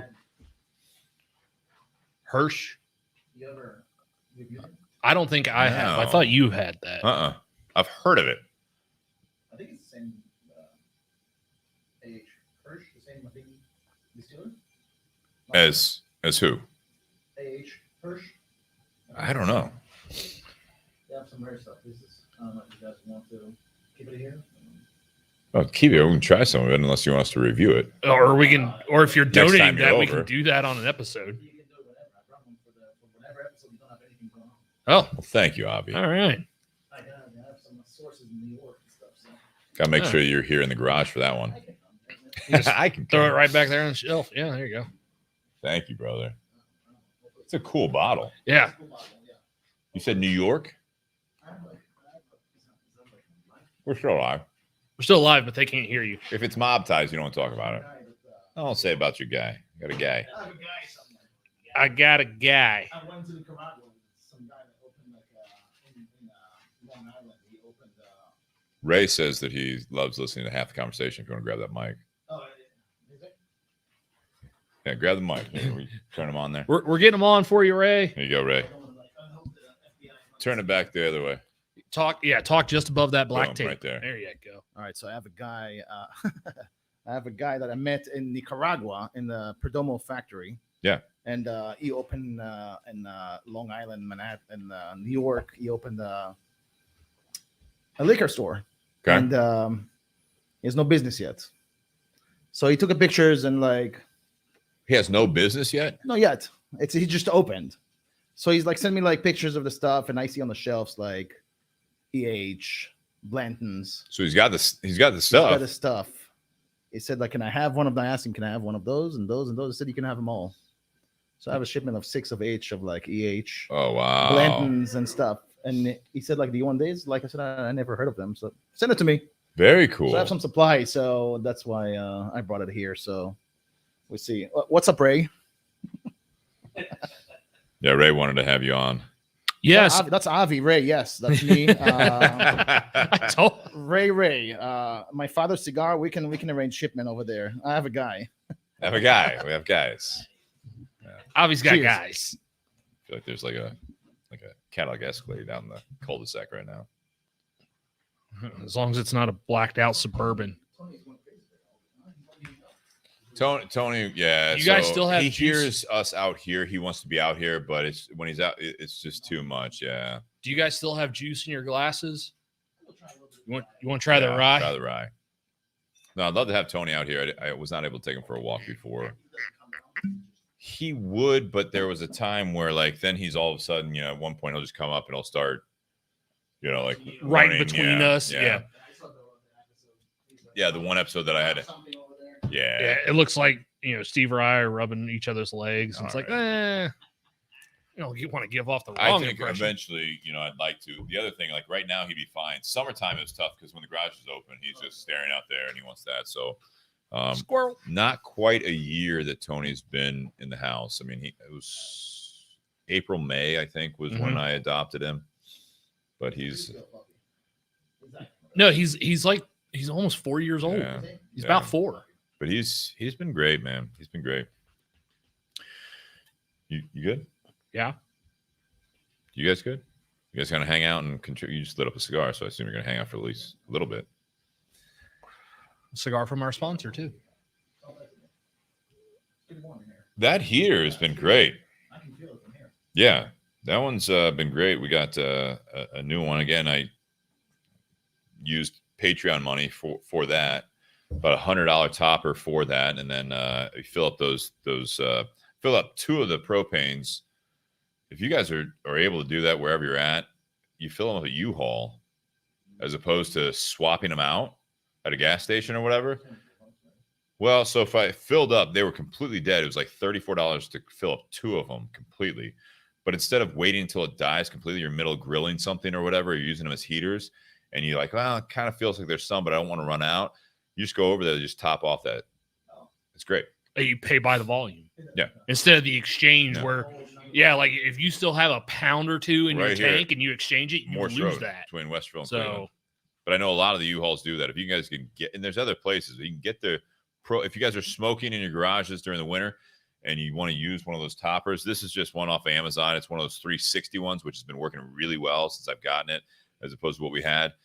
This is on I think medium heat right now, but yeah, this is it was a good $93. So yeah, I think it's great. Oh, you got one of those going.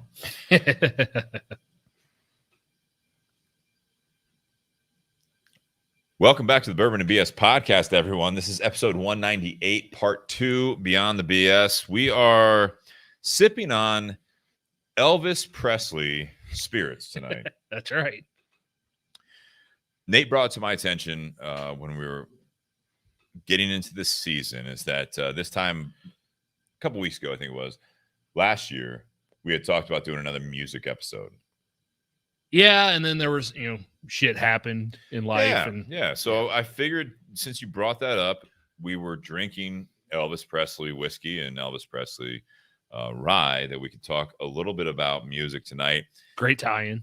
It's a good tie-in. We've got a couple people in the garage. We got you guys listening live. I hope you guys share it right now and get more people involved in this. I think the last time we did a music one, we had, was it Tony on? Barbudo, that was a musician, I think. Was it Tony? Yeah, it was someone who used to be a musician, a professor. But wanted to, the way we frame the topic tonight is soundtrack to your life. This is a great time also to talk about this because everyone's got an opinion. Everyone has an opinion with when to start Christmas music. Yeah. So that's one aspect of it. I was talking to some people about the topic a little bit, and they were like, they talk about how impactful a soundtrack is to some of the movies you like.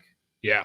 And how that really, when a soundtrack, especially when you had albums, tapes, CDs, and stuff like that, when you really seeked out the soundtrack to a movie, and if it really had these songs on there, as opposed to the ones that just have the background music because they didn't have the 15, 20 second. Yeah. But they have the actual stuff out there that you really you can picture that scene, you know what I mean? Like Dazed and Confused, you know what I mean? Like that soundtrack, if that was just the generic stuff that was playing in the background, you would have been pissed. You know what I mean? But you had the hits, you know what I mean? You had Aerosmith on there. Do you have any CDs or downloads that are soundtracks? Rocky. Okay. But no, Dazed and Confused is one. What else? Top Gun. You had it. Yeah, Kenny Loggins had a huge hit. He hit it again. No, I'm not talking about having the one song from a top. So I had the tape of Ghostbusters as a kid. I had Ghostbusters. That was one. Ray Parker. Yeah, Ray Parker, and that had everything going on there. Rocky 4 was probably the strongest Rocky soundtrack as a kid. What else? I don't know. What do you got? So I know I have soundtrack to Donnie Darko. Yeah. On CD, I have soundtrack to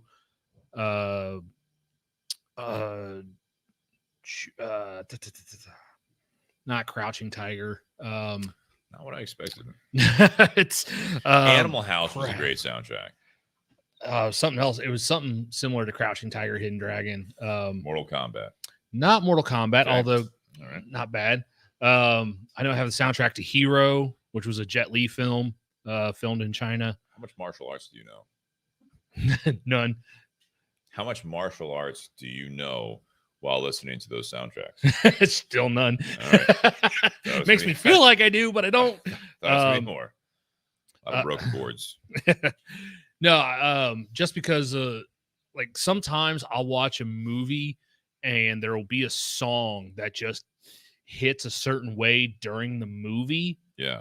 And you're like, that's amazing. And then you go and you buy that soundtrack. And then, like you said, when you hear that certain song, you're picturing the scene from the movie. All right. I'm not embarrassed, but I'm gonna say perhaps the first CD quote soundtrack, Whitney Houston Bodyguard.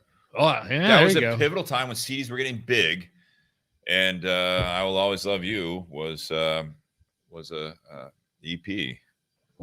Slightly embarrassed now that I say it. You know, not 100%. I'd still rock it right now in the garage. I think someone. You have the Titanic soundtrack? Titanic was a great soundtrack. I have it. I don't know where it is.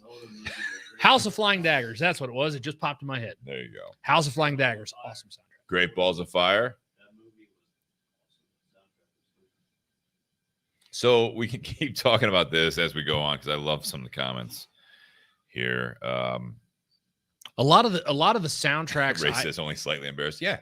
A lot of the soundtracks I have, they're not like rock and roll soundtracks. Like if you bring up that topic of great soundtracks, another recent one that a lot of people bring up is the Guardians of the Galaxy movies. Great soundtrack. Absolutely great soundtracks.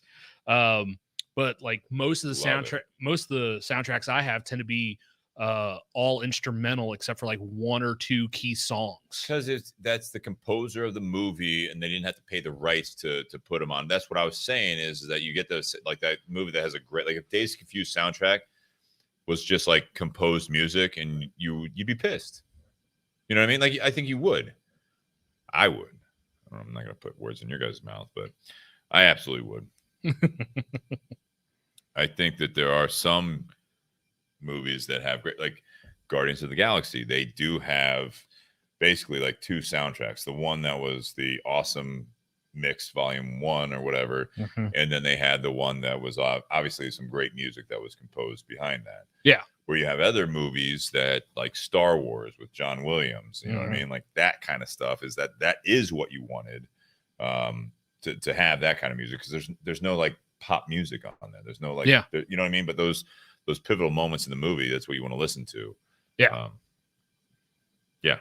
That's what a lot of the soundtracks, like I said, Hero and House of Flying Daggers, they're very orchestra focused, but in an Asian music type.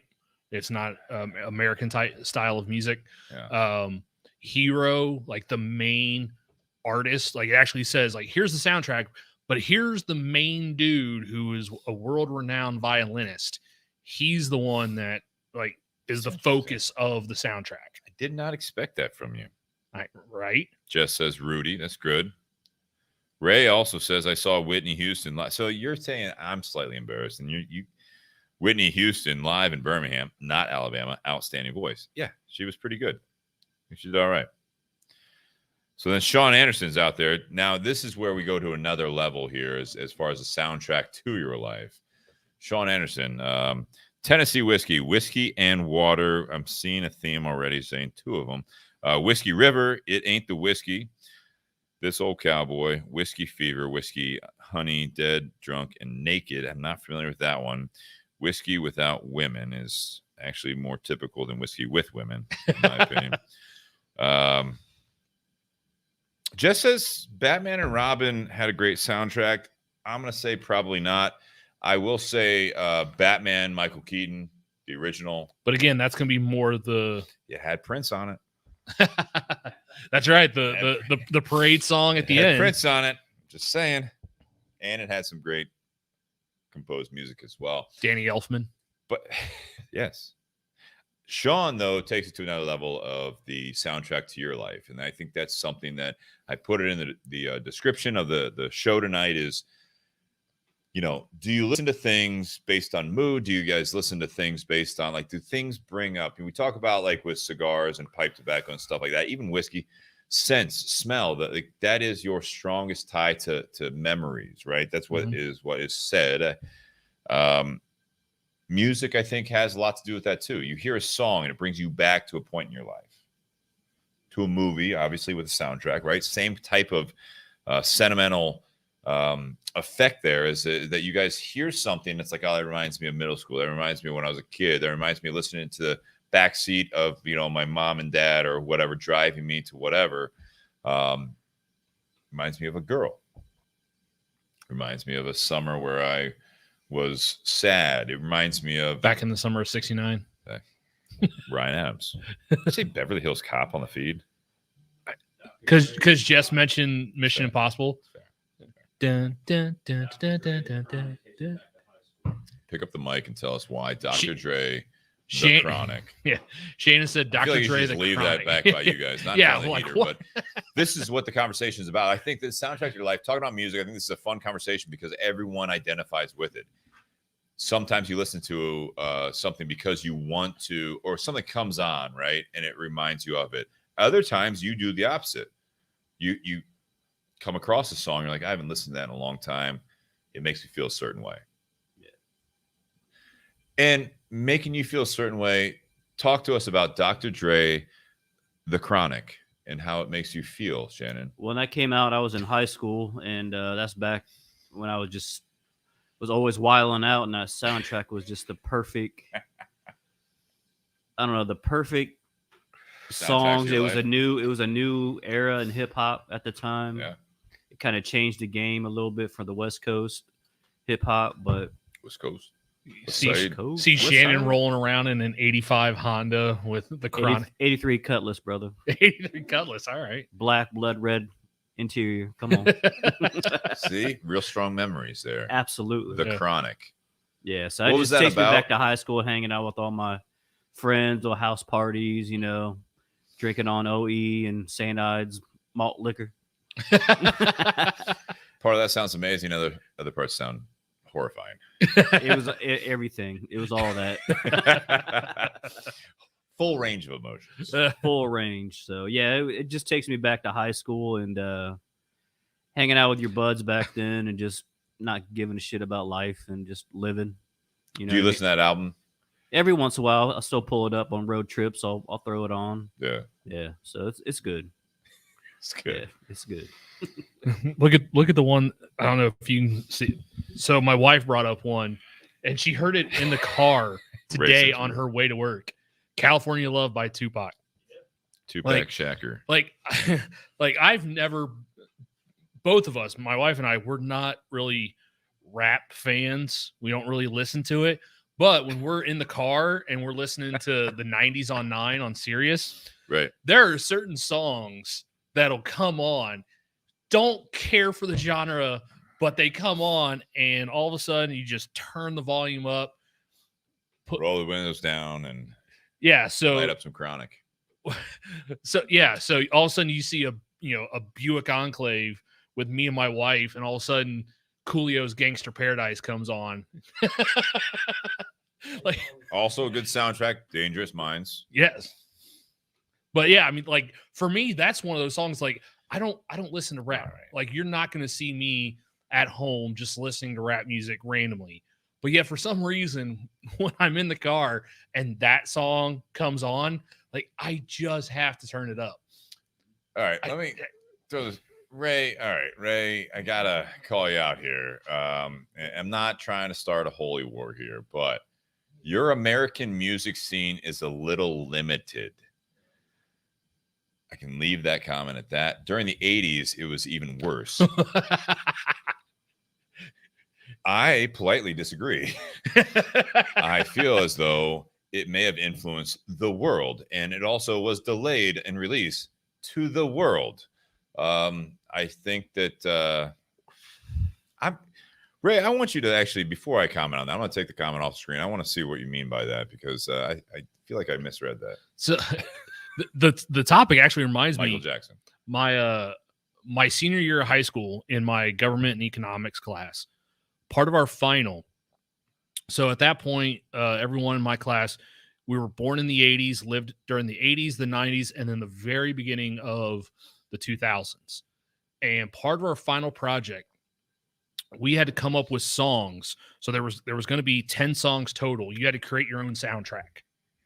It's a great exercise. And you had to come up with a song that represented like 80s political, 80s economical, All right.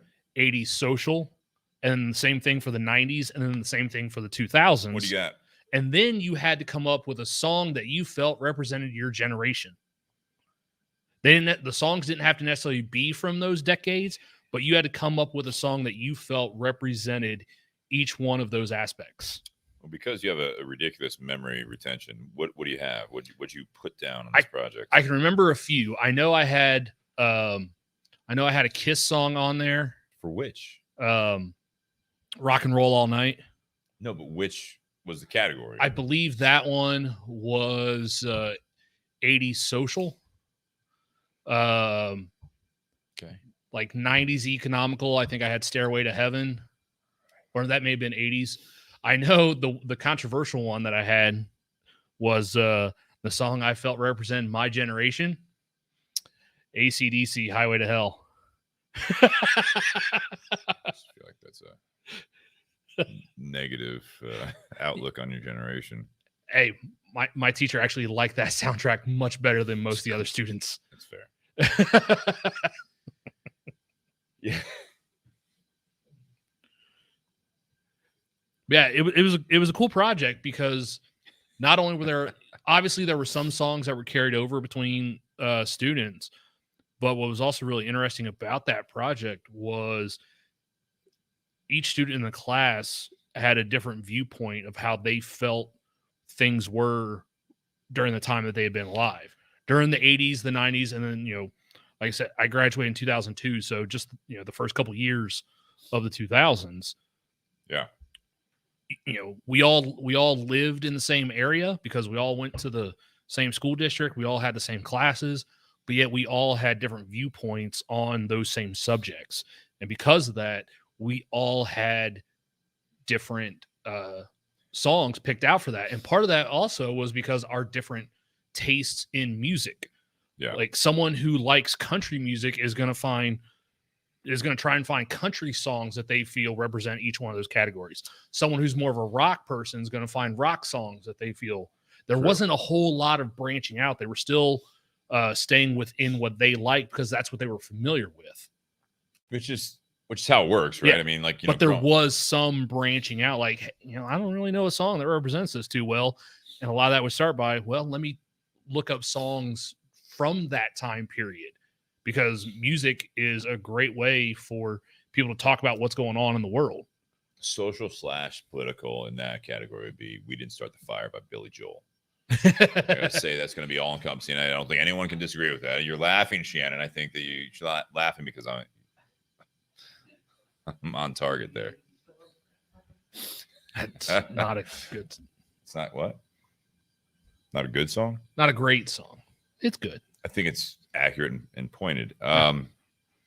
It was also on VH1's one of the worst songs ever. So they don't even play music anymore. Is that a station anymore? Yes, it is a TV station. Is it? Yeah. What do they play?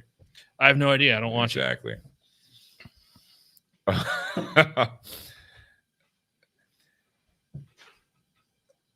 What do you listen to when you're in a good mood? Is it based on like seasons? I'm watching this, and it's funny. If you guys are listening to the audio, you are missing out on some of these comments. For example, Shannon says, Ray, how do you feel about Oasis? Ray responded respectfully, a very talented group of cocaine addicts. So he admits that they were talented. And I agree. I don't know about the cocaine. It might have been the cocaine. Oasis was absolutely nuts. Very talented, like you said, but good nuts or cocaine nuts? Just or crazy, both? drunk. Just maybe both. They lived that life, They lived that skirting on punk edge kind of back in that day. Wonderwall was not really. That was one of their more subdued songs, but and also most popular. Most popular for sure. But they lived that wild life, man, and they represented it. You had brothers in that group. The Gallagher brothers, I think. Yeah. Liam. Yep.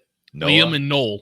Yeah, because there's a couple songs that Noel does on one of his albums that pop up on when I'm listening to Pandora at work.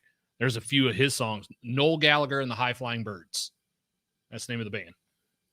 I don't know what that is. That's the name of the band. I just told you. Could have called it Not Oasis.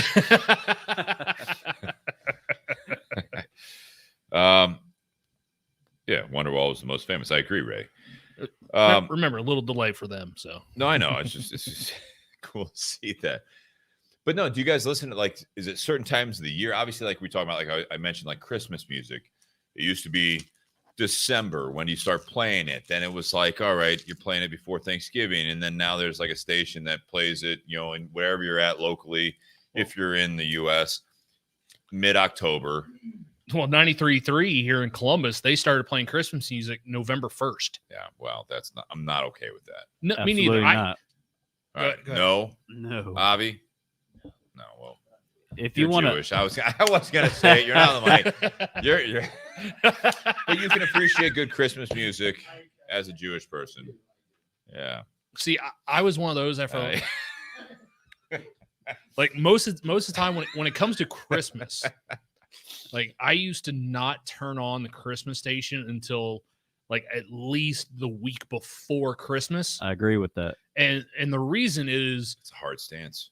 But the reason for that was there's only so many Christmas songs. Granted, they can be done by multiple artists, but there's only so many songs, and I would just get tired of hearing the same songs over and over. Not to mention there's some Christmas songs that when they come on, I just immediately change the station. It's okay Name if one they of 'em. sprinkle it in, like a song here and there. Sprinkling Christmas music. You sprinkle it. You Light dusting. You're all in. All Once you hit it, light you're dusting. all in. No. But like, What do you like? Put up a Christmas decoration in your house and then you take it down the next day, and then like a couple days later you put it back up? No, you're in. Once you do put it. it up, don't like it, throw it away, throw another one up. Do you really? No. I was gonna say. There's no You think way. my wife would let me do that? Are you crazy? Absolutely not. She's a saint. Christmas music is a good example, in my opinion, is that it brings up emotions, right? It makes a lot of people happy. Nate is happy and then not happy and then happy again. Like if you so it's too early, you're unhappy. I don't want to listen to Christmas music before Thanksgiving because I feel like you need to actually appreciate, well, Thanksgiving, but just the time of the year. Like Christmas is Christmas. You know what I mean? Like it's one of those things. It's the same reason that I don't like when it's still winter time where we are in the Columbus, Ohio area. I don't want snow in March. Like I'm like, all right, no, we did winter. Like it was Christmas, New Year's, January's cool. All right, Valentine's Day. Let's be done with this. Like I need a little bit warmer weather. Like you know what I mean? Like let's get to spring. Yeah. Because there is something that ties into the climate with music and your mood and everything else. I mean, we deal with that. The time change is another thing that we deal with. Is, you know, it's like it really does affect you as a day-to-day person. Christmas music, and you know, we were talking about, I think after the podcast last week, is that mainstream, there's not a whole lot of like Hanukkah songs, you know, Christmas music. Christmas music. There's one really good, really popular Hanukkah song. Adam Sandler. Yes. Right. Hand the mic over. Avi, this is how this works. You get involved. Yeah, you got to talk to that front. And for those that are listening that are hoping for like this like super deep life topic, stay tuned. It probably might turn deep. Christmas, coming from a different country. I'm here for 23 years, but From coming where? from Israel, you know, this is definitely like Christmas is a marketing opportunity for the stores. You walk in, you hear the music, you automatically buy shit you don't need. That's my opinion. If you go to a mall or a store Yes, in the month of December and I you're love it, upset Avi. about Yes. Christmas music, yes, stay home. stay home. What the fuck is your problem? Yeah, public service announcement. But if it's too early, it's too early. It is. Well, yeah, like you know, a popular Christmas group would be the Trans-Siberian Orchestra. You don't see them touring necessarily in July. That's not their niche. And it was always amazing. They were always in Columbus performing it nationwide sometime between Christmas and New Year's. And you know, still in the holiday spirit. And you know, I've got like 3 of their albums, and I've seen them in concert 3 times. And it's one of the greatest shows I've ever been to. What's your favorite song? That's the thing. They name their songs a little differently. Fair. That's fair. They don't name them after, your traditional Christmas songs. Right. But they'll mix in different Christmas songs into a song of theirs. Yeah. It's like taking, traditional Christmas music and adding a bunch of drums and guitars. So I'm also a country music fan. So like Christmas music for me, it's like I like some of the ones that have been written more recently, like Montgomery Gentry. I think it's like Christmas from the Family, and it's a hillbilly song, and it's fun. It's different. Switching gears again, Sean out there sitting on the dock of the bay. Try a little tenderness. Jess says Sam Cooke. I don't know when this conversation actually started, but we're talking about soundtracks to their life.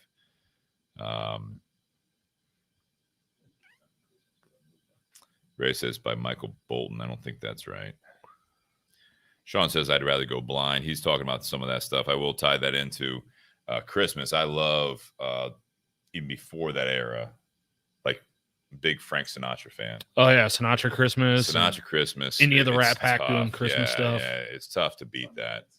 What's that? Tony Bennett. Yeah, Tony Bennett. And I don't know if you guys saw that. I posted that the other night.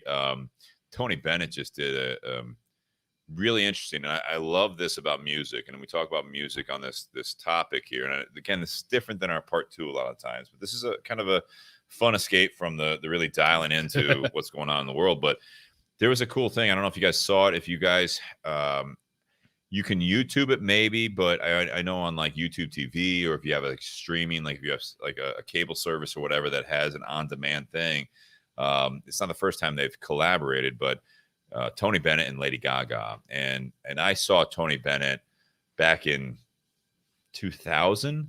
I mean, you said about 20 years ago. I know I'm old. I saw Tony Bennett in Miami, where I went to school, Miami in Ohio, right? Miami University. And he was there for Parents Weekend. I still am convinced that I am the only like student that was geeked out to see Tony Bennett, right? We had decent seats. It was definitely for the Parents Weekend, and I still feel honored that I was able to see him live, even though he's still living. He was what, 75 at the time? He's 95 now. So yeah, he would have been like in his mid 70s, and so it was one of those cool things. I do regret that I didn't see Frank or Dean, some of those people of that era, but I would have loved to see Frank Sinatra live, much like I would have liked to see, in a different respect, things that are important to me as a growing up. Would have loved to see Michael Jordan play. It's like one of those things that I just never went to. From Chicago, family's there. We love the Bulls, but we never went to watch them live. Tony Bennett just did this concert with Lady Gaga, and if you watch, did anyone watch the actual special? What did not? Second year in a row that they're doing that. Yeah, last year. And they have done music together before, but it's really cool to see this generational gap there, where like Lady Gaga, who is from a mainstream culture, is not that at all. And someone actually sent me, did you watch that tonight? And I knew it was on and I missed it, so I actually set it up so I could watch it the next time or when it started streaming. And so I watched it the other night, and Tony Bennett and Lady Gaga led the night, sang some of the American standards, right? Some of Tony Bennett's songs, and she's got a great voice, great presence. Still Lady Gaga to a point, but not that extreme Lady Gaga that you knew. And then brought out Tony Bennett. Tony Bennett, you could tell, again, in his 90s, I don't want to say he doesn't come across on the stage as feeble, but he has, he's like kind of like leaning against the piano. You can kind of see he's at that point. When he opens his mouth and starts singing, it's Tony Bennett. It's phenomenal, the fact that he can still hit the notes, he can still hold the notes, does all that stuff. And great concert, really fun. You know what I mean? He didn't perform as much this year, Avi, that you said you saw it last year. And 5 years ago or so, when they were doing some videos of them singing together and they put out an album, it was just very much more engaged. You could see the old man in him but he was able to hit it. Now, after the fact, I watched on YouTube, and you guys can look this up if you guys are interested. Just the way the power of music, not only for us as listeners, but then you have someone like that that's dealing with Alzheimer's and dementia, whatever the level it is.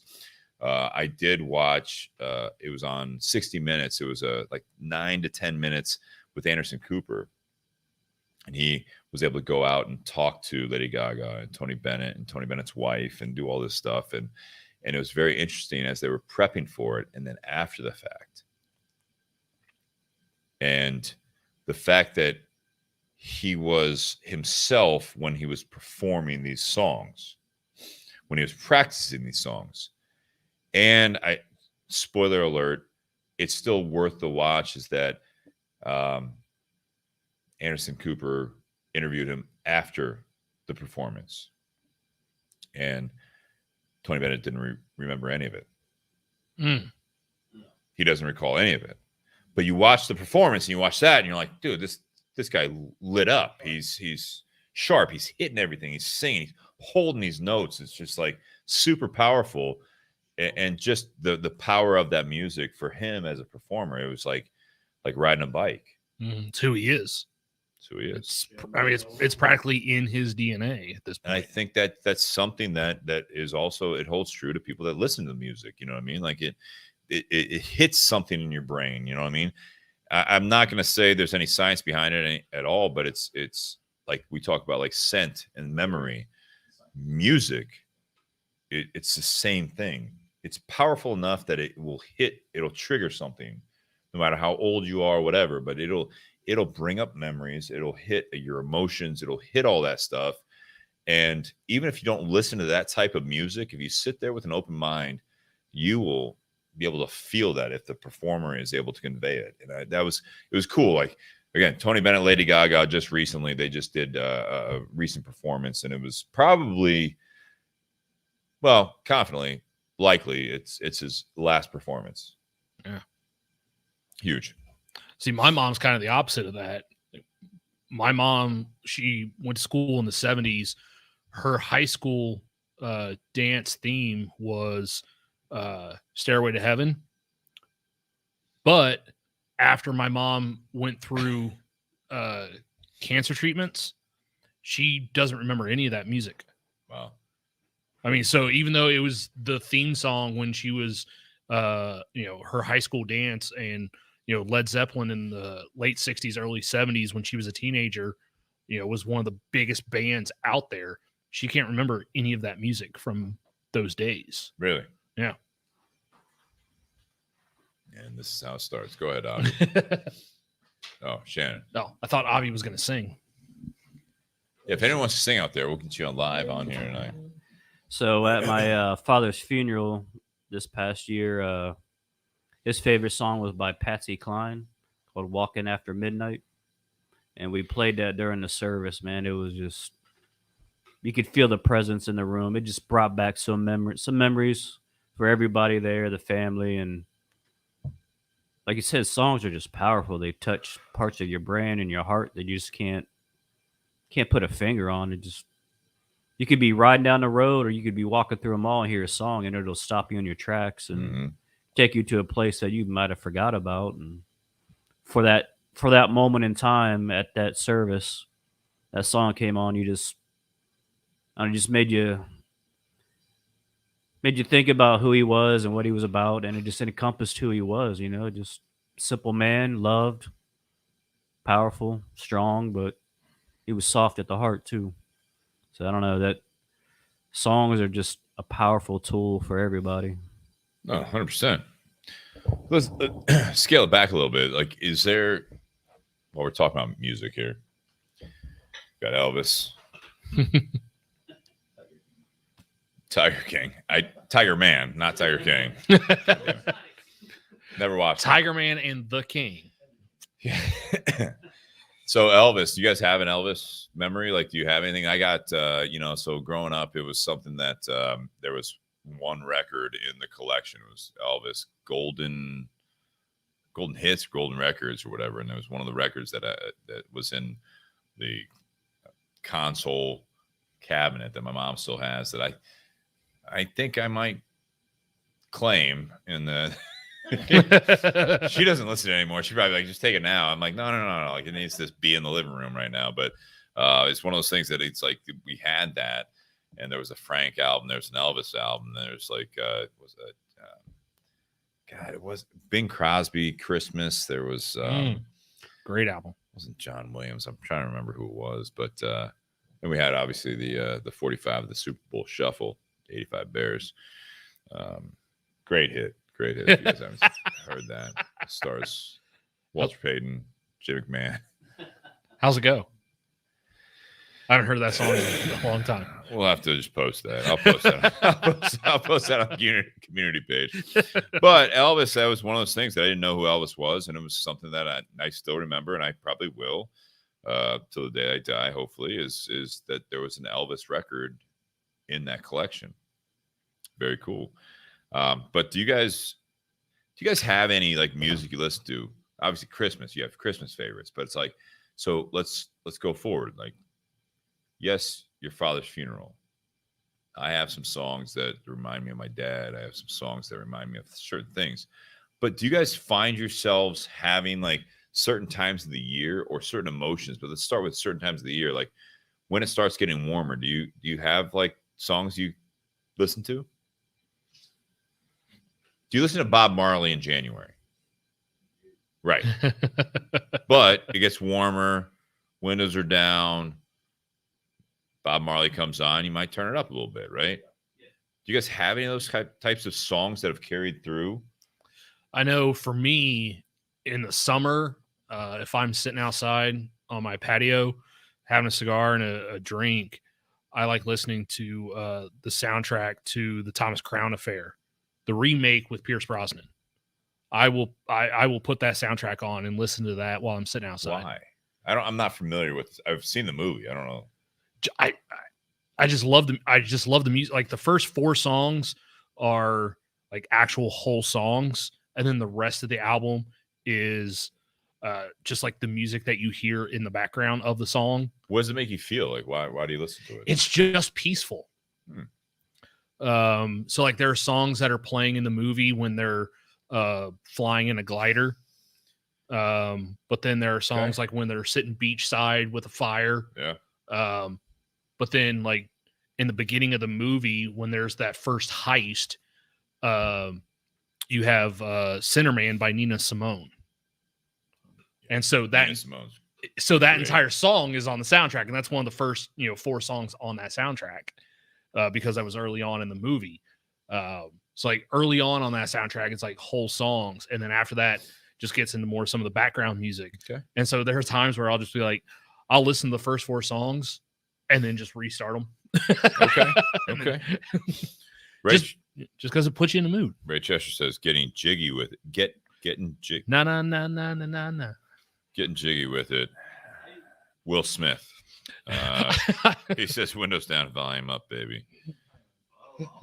Vietnam. So I posted a little video on Facebook earlier like towards the end of the summer when I still had my table out on my back patio. There was this praying mantis that was on the table, and if you ever watch praying mantis, like sometimes they sit there and they kind of do this jerk motion when they walk.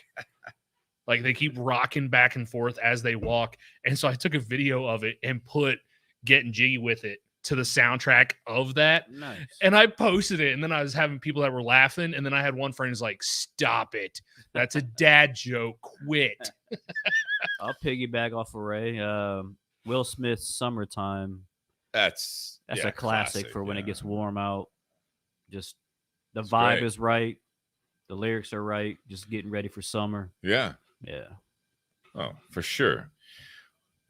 Charlie's a big Elvis fan out there. Charlie Creekmore. He was commenting earlier, and he's got, if you guys are listening live, and check out the feed right now on Facebook, especially. I mean, he's got some great albums out there. A lot of live albums. Live from Hawaii is one that I feel like that's one of the biggest ones that was, I want to say shortly before his death, but it was big, very big. Well, I know Jess has commented one of the best concerts she's ever been to was Elton John and Billy Joel together. Tough to beat. She also did on the flip side of that is she was talking about, because her and I are the same age, and Graduation Song by Vitamin C. Come on. Can't listen to it in June.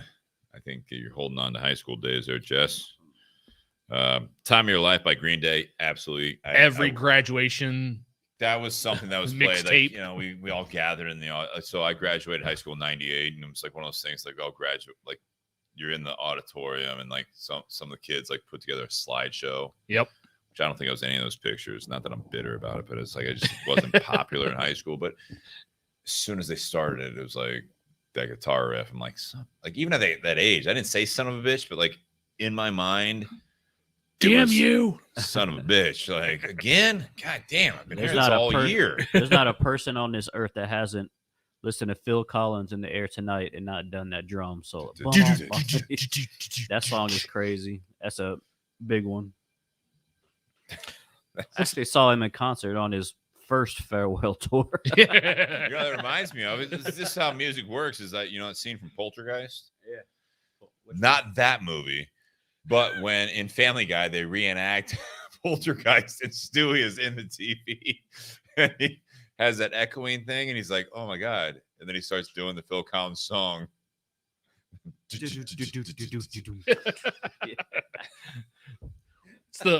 What's the best concert you've ever been to? Or your favorite concert? Oof. Been to a few, man. Shannon, do you have one? I gotta narrow It's mine going to be a down. weird one. I don't do a lot of concerts. It's not my thing. But, Yeah, me too. I remember my buddy got a bunch of tickets for us to go see Peter Gabriel at Polaris Amphitheater. Yeah. I only even knew his song Sledgehammer. I was like, man, this is whatever. We'll go check it out. He put on one of the best freaking shows I'd seen. It was amazing. I still think about that concert to this day. It was amazing. So that's one that stands out to me, Peter Gabriel. Then when I looked into the history of him and the songs he's actually put out, he's done some amazing work. Knocks it out. Yeah. Yeah. No, I've had a lot of good memories of concerts, and Aerosmith was a good one. We were at the same one, Jermaine, Polaris, and we were in the lawn, and they were on the main stage, and then there was this like pop-up stage, and I went with some people that knew to like be in the lawn right here, and then sure enough, like halfway through the concert, they come up, and they're all of a sudden they're on that stage right between the seats and the lawn. So now we got front row seats to Aerosmith. That was a lot of fun. Really enjoyed Jack Johnson, which I know is really like today surf hippie music, whatever. But we were at Blossom and we went up there. There's a lot of stories from that weekend. But with that being said, it was cool because like we were way back in the lawn at Blossom in Cleveland, Ohio, and he's playing on the stage, and there was a couple of other people up there, and you're just like at this big, just like chill hangout block party type thing. You know what I mean? Like he was playing live, but it was just kind of like this background music, and everyone's just having a good time. That was really a good vibe. Tony Bennett, obviously I shared earlier, was a great memory for me. I've had some Mudvayne when I got punched in the face by a girl that I didn't know. That was an awesome story. You guys all enjoy that story. I wonder what she's doing now. Hope she's still with us. One good memory for me is when me and my wife first started dating. She had tickets to Tim McGraw and Faith Hill at Nationwide. That was our real first big like date. Nice. That was just an amazing night. You know, I grew up on country, more in 80s and 90s from growing up with my parents. So that was a really good concert. It was special because it was her and it was lovey-dovey. It was both of them singing, and it was cool. You know, that's the only. I've been to one other country concert that was Brooks and Dunn with Sugarland and Kenny Chesney That at was good. Polaris. That was freaking wild. That was a good one. I saw Mark Chestnut live years after he was a country artist. first country album I bought on CD. And I saw him live at Country Jam here in Ohio. And I don't want to say I was the only one that knew who he was, but there weren't many people midday, because he was actually like performing while they were setting up Cadillac 3s, which is not that big of a band, but country. And I'm like, dude, love this. He killed it. That was good. I saw Darius Rucker live. Saw Tim McGraw live. Travis Tritt was hammered. It was raining. That was cool. Nice. I also was probably hammered at that point. It was cool. So you could understand what he was saying. All right. I feel like he and I had a connection. I feel like not everyone else did. Side note to that, Brooks and Dunn, I was at World's Gym up in Worthington. Mm-hmm. I was in the cardio room, and I was in there on the treadmill. All right. And I wasn't lifting weights. Go on. Come on now. And I wasn't a huge country guy, but I knew the name Brooks and Dunn, but I couldn't tell you who's who. So I'm on the Brooks treadmill. And who's the guy with the main singer guy? Which one is that? Ronnie Dunn. So I'm on the treadmill, and I see everybody looking in the windows as this guy walks in. I'm like, what the hell are they all looking at? Dunn comes up and gets on the treadmill next to me. Yeah. And I'm looking at him, I'm like, oh, shit. And we're just kind of doing this thing. And he looked at me and nodded. And I nodded at him, and I said, well, I'll see you tonight. He said, all right, buddy, we'll see you later. See you, Mr. Brooks and Dunn. Right. So that was pretty cool. But I love your guys' stuff. So that was pretty wild to see him. You see these guys next to you, or you always see them on TV, and when you see them in person, you're just like, oh, shit, this is different. But I saw Aaron Lewis live at one of the country concerts out in Thornville. And, better or worse, you know, what you think, if you guys know country music, and politics. But I do respect the fact that he was big on military and also just, the USA, right? So he has that part of his it's not, I don't think, just an act. And he actually stopped one point in the concert. People were like throwing shit up on the stage, you know what I mean? Like, just like, not like at him, but like throwing stuff up there. And I forget what song he was singing. He stopped to do, he did Pledge Allegiance before he started singing. And you guys in today's culture, you can have your opinions of all of this, but fact of the matter is, we're in USA. He was doing Pledge of Allegiance before he started. But it was really cool because at one point, there are people like flying flags, the Don't Tread on Me flags, all that stuff, that at the heart is for military and all that stuff. It's been polarized since. But at that time, someone threw it up there, and it was like I forget what war, I think it was Vietnam or Korean, something. There was a hat thrown up. It was a vet hat that someone threw up on stage, and he literally stopped. He picked it up, and he said, hang on a second, like, who threw this up here? He stopped the whole concert. And everyone in the crowd just kind of like slowed down and everything else. Like, yeah, like, and then one person raised his hand. He said, get up here and get your hat back because you earned this.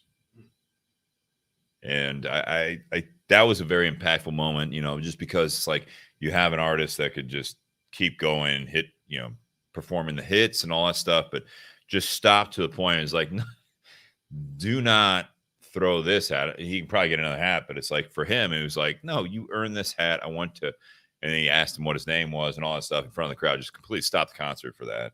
That was an impactful moment at a live music show. That was very cool. Better than the Mudvayne story. Good in both ways. That was fun. I got another one with Black Joe Lewis. That was a fun one too. But and then there was that one concert that you prevented a fight after the concert. That was Leon Bridges. That was a great story. Yeah, that was a good one too. Concerts are fun. Yeah. I saw a fight at a Jimmy Buffett concert. Like, how does that happen? I don't. Alcohol. Oh, well, yeah. Middle-aged alcohol. I don't know. Like, for the longest time for me, the multiple times that I'd gone and seen Trans-Siberian Orchestra, those were the best concerts I'd been to, just because not only did they make great music, they also put on a hell of a light show. Yeah. And of those 3 concerts, the one I went with my uncle was probably my favorite one, because his birthday is the day before Christmas.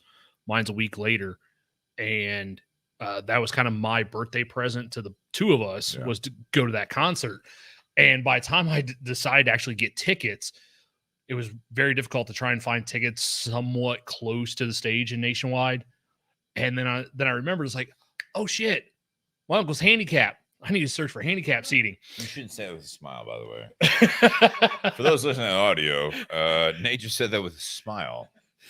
My uncle's handicapped. It's just a leg. But I mean, but no. So because of that, we were able to get. Because he has 2 of them. No, he only has 1. So because of that, though, we actually got. Oh no, he's got some funny Christmas stories because people always want to go with him shopping because he can park right up close to the door. But back when he had money, he's like, fine, you can come with me for my parking space, but you have to carry all my shit that I buy. It was not a good trade-off. But no, like going to that concert with him was one of the most memorable of those 3 concerts of theirs that I've been to. But probably for the purpose of like the actual show and the music I'm going to get a lot of looks on this one. Let's get after it. Best concert I've ever been to was several years ago, and it was with in-laws, was Palace Auburn Hills up in Michigan. Went and saw Rammstein. Yeah. Shannon's like, what? Like, yes.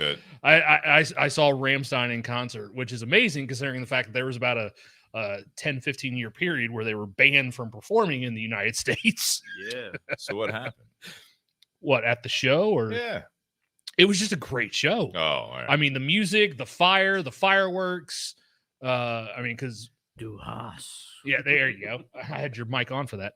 But no, like me and my in-laws that I went with, we all knew the music. And so, and everyone in family bonding moment.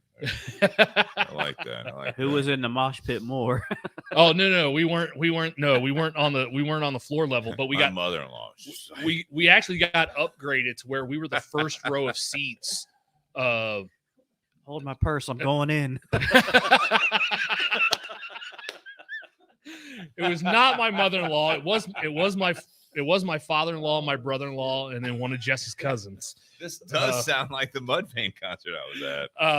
But no, there was no none of us were involved in any mosh pit, but no, it was just what was interesting was I remember at least me and I think all 4 of us maybe, we were wearing like either jeans or khakis and either t-shirts or long sleeve shirts.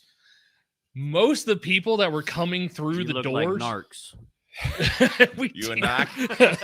You knock? You knock? Most khakis? Most of the people that were there were obviously wearing a lot of black. Jess says my brother, dad, and cousin. Which Jess, is exactly you're what I listening. said. Who had khakis on? This is very imperative. I can't remember. Did you have khakis on? I honestly don't remember. Were they cargo? I honestly don't, because you did not fit in. But no, I thought it was funny because you had all the people that were wearing, like all the black and all the studs and all that. Fans. Yeah, they had to take all the studs and spike shit off. They weren't allowed. If they had a chain wallet, they couldn't come in with the chain. So we were able to just walk right in because we didn't have any of that shit. And all these people got to go back out to their car and put all that stuff away. Well, because you had khakis on. So I'll ask. But no, it was still the best concert I ever went to because I love the music and they just put on a hell of a show. So I think we touched on this a little bit earlier, but it's a good story. Is there a concert or somebody you would wish you could have seen when they're in their prime? Queen. That's mine. That's Sinatra.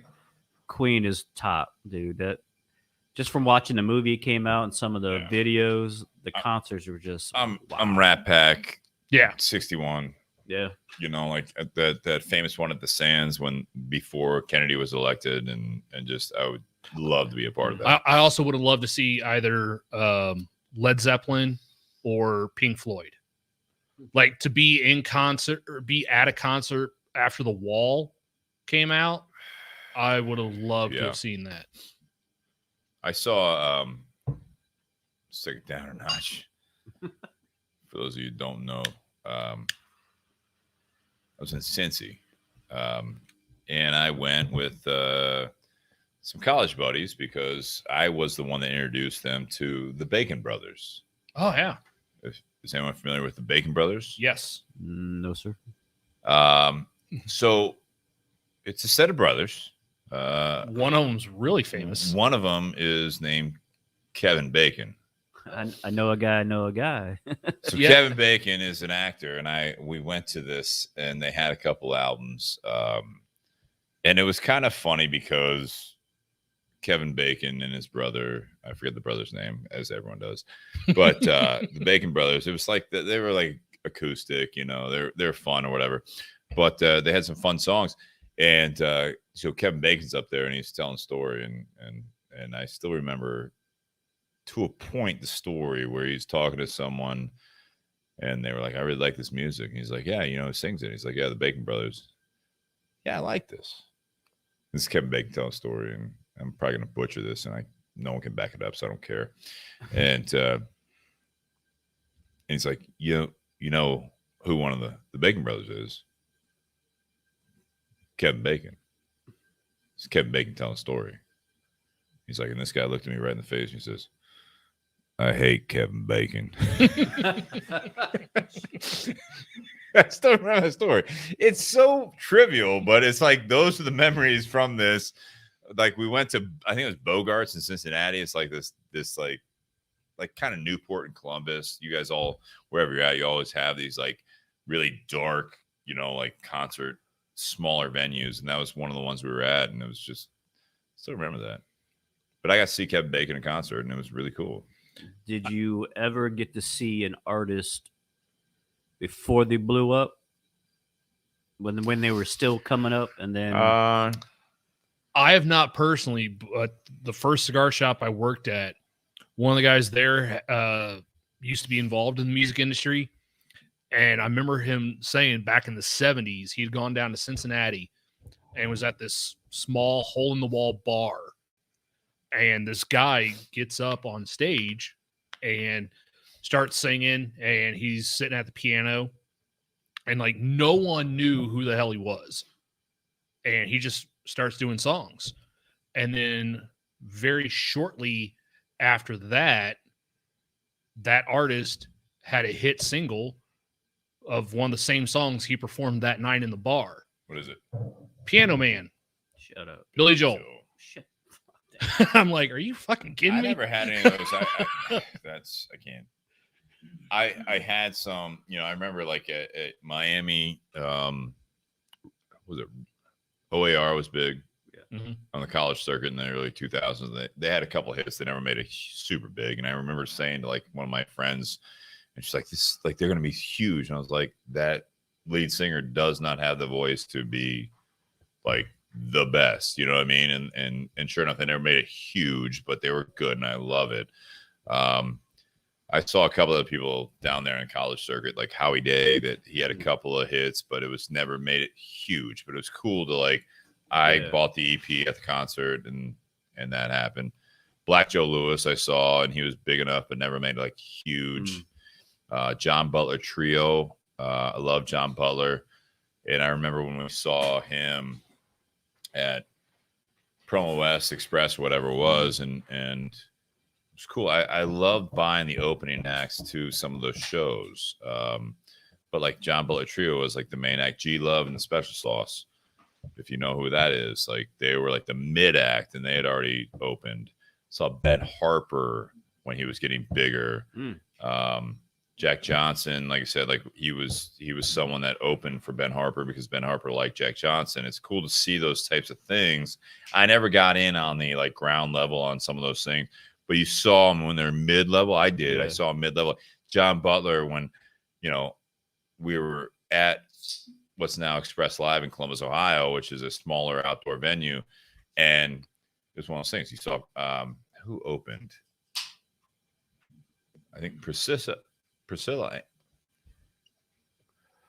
there was an opening act, and then there was G Love, and then there was John Butler. And when John Butler hit some of his hits, like it was like all the hippies like went to the aisles and they started doing their like hippie dances and all that stuff. And I loved it. And if you guys haven't heard John Butler, but like John Butler Trio Ocean, he played that song.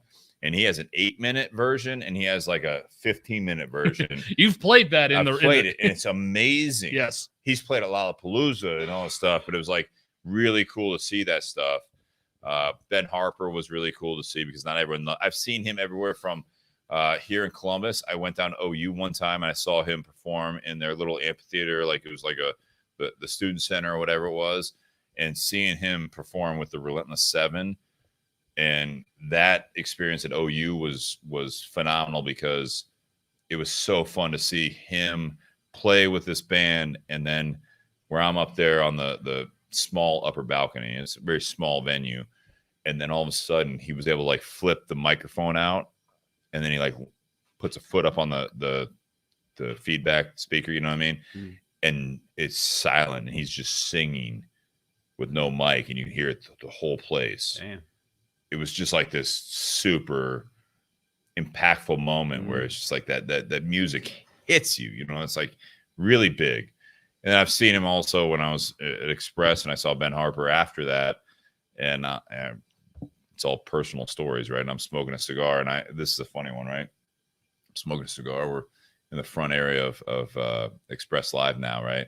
And I'm smoking a cigar, and I remember these like couple girls walked by, like, I could do without that. And then first encore, like 5 minutes later, it's burn one down. And the lights, you see this fucking like weed smoke just take over the entire city of Columbus. And I'm like, what the fuck? I'm sorry. I'm smoking tobacco. I didn't mean to offend you. I'm smoking a right-hand cigarette. They're smoking the wacky tobacco. Kemba, there you go. Oh, gosh. So when I was still doing a bunch of security for clubs and all kinds of stuff, remember the Brickyard? Yeah. So they would always bring in acts and all this stuff. And there one night, like, hey, we need you to work the VIP. I'm like, all right, cool. We got this guy coming in, Sean Paul. You remember Sean Paul? I do.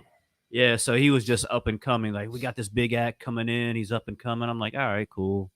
Him and his entourage come in. We're hanging out, talking. He's super cool dude.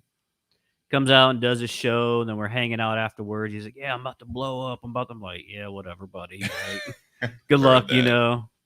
And it was like 6 months later, this dude is worldwide. Huge. I was like, holy shit. It's just cool to see where they start and how they go and just breaks they get, you know. But yeah, those memories. That's the main part about this is one of those topics I almost wish we had Dave Willard back on. Oh, so for those, so for those who may not remember, we had a friend from the Tinderbox on last year, Dave Willard.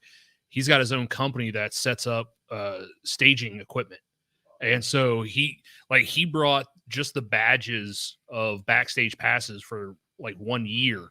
I mean, it was just a stack of badges, and those were all shows that him and his company and his crew had actually put together the stage and the sound and rigging and all that kind of stuff. I mean, just some of the, like, he was going through like some of the different acts that he had seen just in that year, and we're all sitting here going, holy shit. Yeah, he's got stories for days. Now he's actually doing some songwriting, hoping to get picked up, and he's had some good songs. All right. About 2.5 hours into this, including intermission. Avi and Shannon have been here the whole time. Now we got Jess and Nate here. Other Jess and Nate. Really fucking confusing. We also have Nate here. And I'm here. Topic tonight, soundtrack to your life. Story of my life.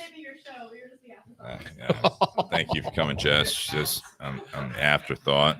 You're welcome. But soundtrack to your life. You know, we're drinking Elvis whiskey, Elvis Rye. I love the fact that these guys are doing this. You know, Matti is getting this product out there with just, we didn't get into it a whole lot, that they can actually dive into years in so many experiences that you have so many different things that you can actually have this type of stories in different bottles. Mm-hmm. But all right, Shannon, Avi, have a seat. Yeah. Grab her chair. Shannon, I'm gonna start with you. Time of the year, how does it affect you? Time of the like, you know, holidays. What is the soundtrack to your life? Because it changes. It definitely changes. I'm not a big holiday music kind of guy. I don't get into that part of it really that much. You don't like Christmas, or you don't like kids, or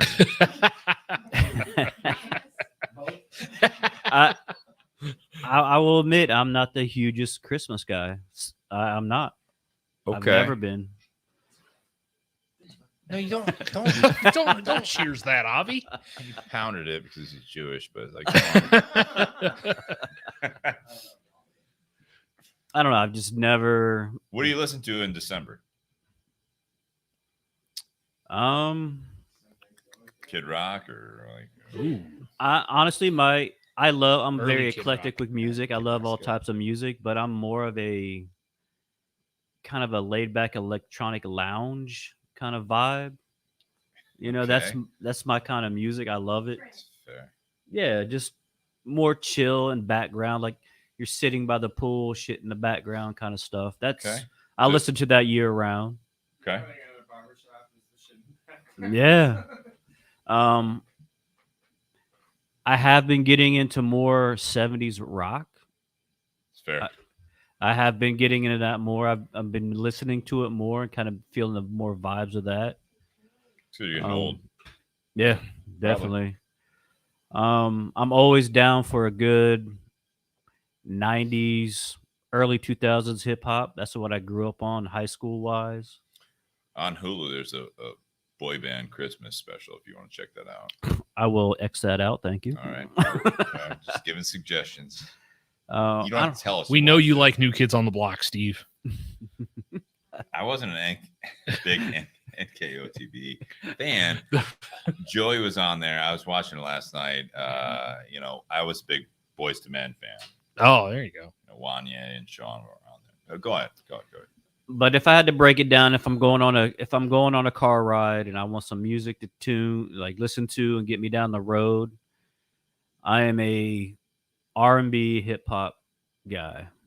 That would be at my core. But I love the standards like Frank and Tony. I love that stuff. So if we played like some Frank holiday music, you feeling it or you're not feeling it? I'm not sure if I know Frank Holiday's music. All right. Stick Just around. to be fair.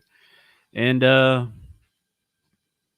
love everything from the 50s and 60s. I just feel that vibe is you can't go wrong with that vibe. We're losing that, by the way, because on Sirius XM, Channel 5 was 50s, Channel 6 was 60s, gone. Really? It picks up at 70s. Well, that's no good. Well, I think it might be out there like higher up if you follow, but like they changed everything. And I think that's because they're dying. Avi says they're dying off. Like even like, you know, they changed a lot of stuff. Like the Seriously Sinatra was 71, now it's 70, but I think they actually changed some stuff that they want like more pop music in the early channels. Yeah. I don't know. It's hard to pinpoint music for me because I do love all genres of it. I'm not into the new country at all. That's not my thing. I grew up on the 80s and 90s, you know, growing up with my family, but I can sing almost all those songs from back then if they come on. But No, so Oh. it's funny. It's funny you say that. Elvira. No, it's funny you say that because it reminds me back in June when you and I were in Louisville with Yeah. Elena. Yeah. And Elena was talking about how From Bourbon and Blondes. yes, she was talking about how she doesn't like country music. So Steve started playing a bunch of 90s. Challenge accepted. He started playing a bunch of 90s women's country. Nailed every one of them. And she was singing along to almost every damn song. And she's like, I did not know I knew this much country music. Yeah. She left that weekend. She's like, I do like country music. I'm sorry for saying that. Like she went into it like, no, I don't like country music. She was like, I bet you do. Yes, you do. Yeah, I mean, if I think back to my childhood and at the core of who I was in that formidable stage of my life, it's probably hip hop and R&B. I always have a love for that. So you carry that on, right? You carry that on through your life. You know, I mean, you like new music, but you actually carry on those memories. That's the importance. We're talking about that. Like the smell is so huge when you talk about like your memory. Mm-hmm. But I will argue the fact that like the music of that era really brings back, whether it be a loved one, whether it be a time in your life. This is what you listen to. You do entertain some new stuff. Yeah. Mm-hmm. But you always come back to those times in your life that are so important to you, that were impactful in your life. And there are some times I will say, I don't know about you. I know you, like, if you guys listen to the episodes that Shannon was on, there's pivotal moments in your life. These that what you were listening to at that time bring you back to those foundation moments. Absolutely. I think back to, music nowadays is streaming and this and that. But back when we were coming up, we were burning CDs of our favorite songs. You're giving them to your girlfriend. You're recording them off the radio. Yeah, man. Back in the day when you still had tapes, you had to wait for when the DJ stopped talking, so you could hit play and record. You don't want to miss anything, so you went into it. That's why I hate when they talk over the intro and outro. Yeah. God damn it. Yeah. I also don't like and get a virus on your computer. Artists use like the mixtape thing. Like Drake was like, "Yeah, it's my new mixtape." I'm like, "That's an album." Yeah. I don't know what a mixtape is, man. Yeah. So it's hard to pinpoint for me. I have a love for all music, but at the core of me is probably more of a hip hop R&B flavor. All right. That's where my heart probably lands. Old school R&B. Yes. Yeah. 80s, 90s, and early 2000s when it started to go a little wonky, but for me at least. And but I love blues and jazz. Yeah. I'll go sit at a jazz bar and just live my best life, and I just love it all, man. Music touches your soul, like you said earlier. It just takes you to places.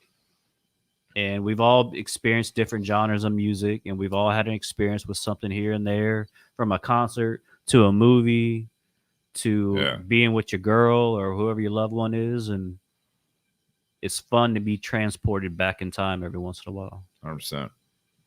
Avi, how about you? Do it out. You're on. You're live. Cool. All right. So growing up in a different country, Israel again, moving here 23 years ago, we have a lot of holidays over there, more than you guys do. More Jewish people have a little bit more holidays than you do, but we don't have the Christmas. So the Christmas. This going to the stores and hearing the Christmas does not bring much to me, beside that it's like a beautiful time of the year. However, being in the military, it's a mandatory for us over there. Listening to the 80s songs, listening to them here now in the US, because the big guys, Bruce Springsteen, Madonna, all those big guys, Sting, don't come there as often.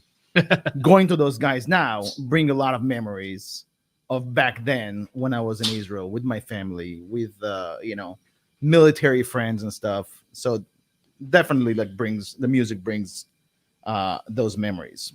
Genre 80s, I'm stuck in the 80s. I'm never gonna get out of it. How old are you, Avi? Anyway, I'm 49 years old. 49 years young. 49 years old, and bringing like a story that about a rap that Nate brought, that is not his favorite music, and the pot in the one stadium, and cut the mic if I'm going too far. No, get after it. I have a 14-year-old son, and he's into rap, and I've been going to way too many concerts. Polo G and Lil, and not too long ago was Lil Baby. It's Lil. Lil baby. Lil. Little motherfucker. Excuse my language. The reason I is love their stuff. 7 p.m. concert. The guy shows up at 11. He's busy. Smoking pot. He was high. Nationwide. Sleep. Nationwide? Yeah. No, shot in stains. It was smoky. I was saw the place. I think they thought I'm the insurance agent for the stadium. You could have been. No, you were a narc. I was sort of You fucking knock.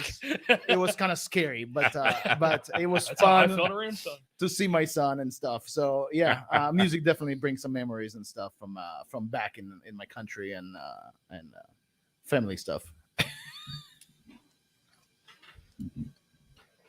Nate, go ahead. Anyone else want to chime in? Nate, go ahead. So I picked up my love of music by when I was growing up, what my parents listened to. Yep. So I'm a big 60s and 70s rock. Not so much Beatles and Rolling Stones, although I am a really big fan of the blues album that the Rolling Stones came out with a few years ago. Now it's like 5 or 6 years ago. Sure. They recorded the album in 4 days. It's just a very rustic blues type album, but that's where they got their start. But no, I mean, I mentioned earlier, like Pink Floyd, Led Zeppelin, like that's the kind of music that I grew up listening to and fell in love with it. Also because like you had people actually playing music back then. It wasn't just someone who just talks into a mic. It was someone who actually plays music. And to Sean Anderson's point, the Sirius XM channel, Yacht Rock, my wife loves that channel.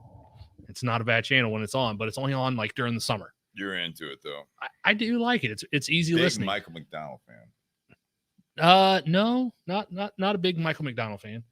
But I mean, so 60s and 70s is really what I listen to a lot. Sprinkle in a few 80s. I was never a big hair band 80s music, like Poison, White Snake, like that just wasn't my thing.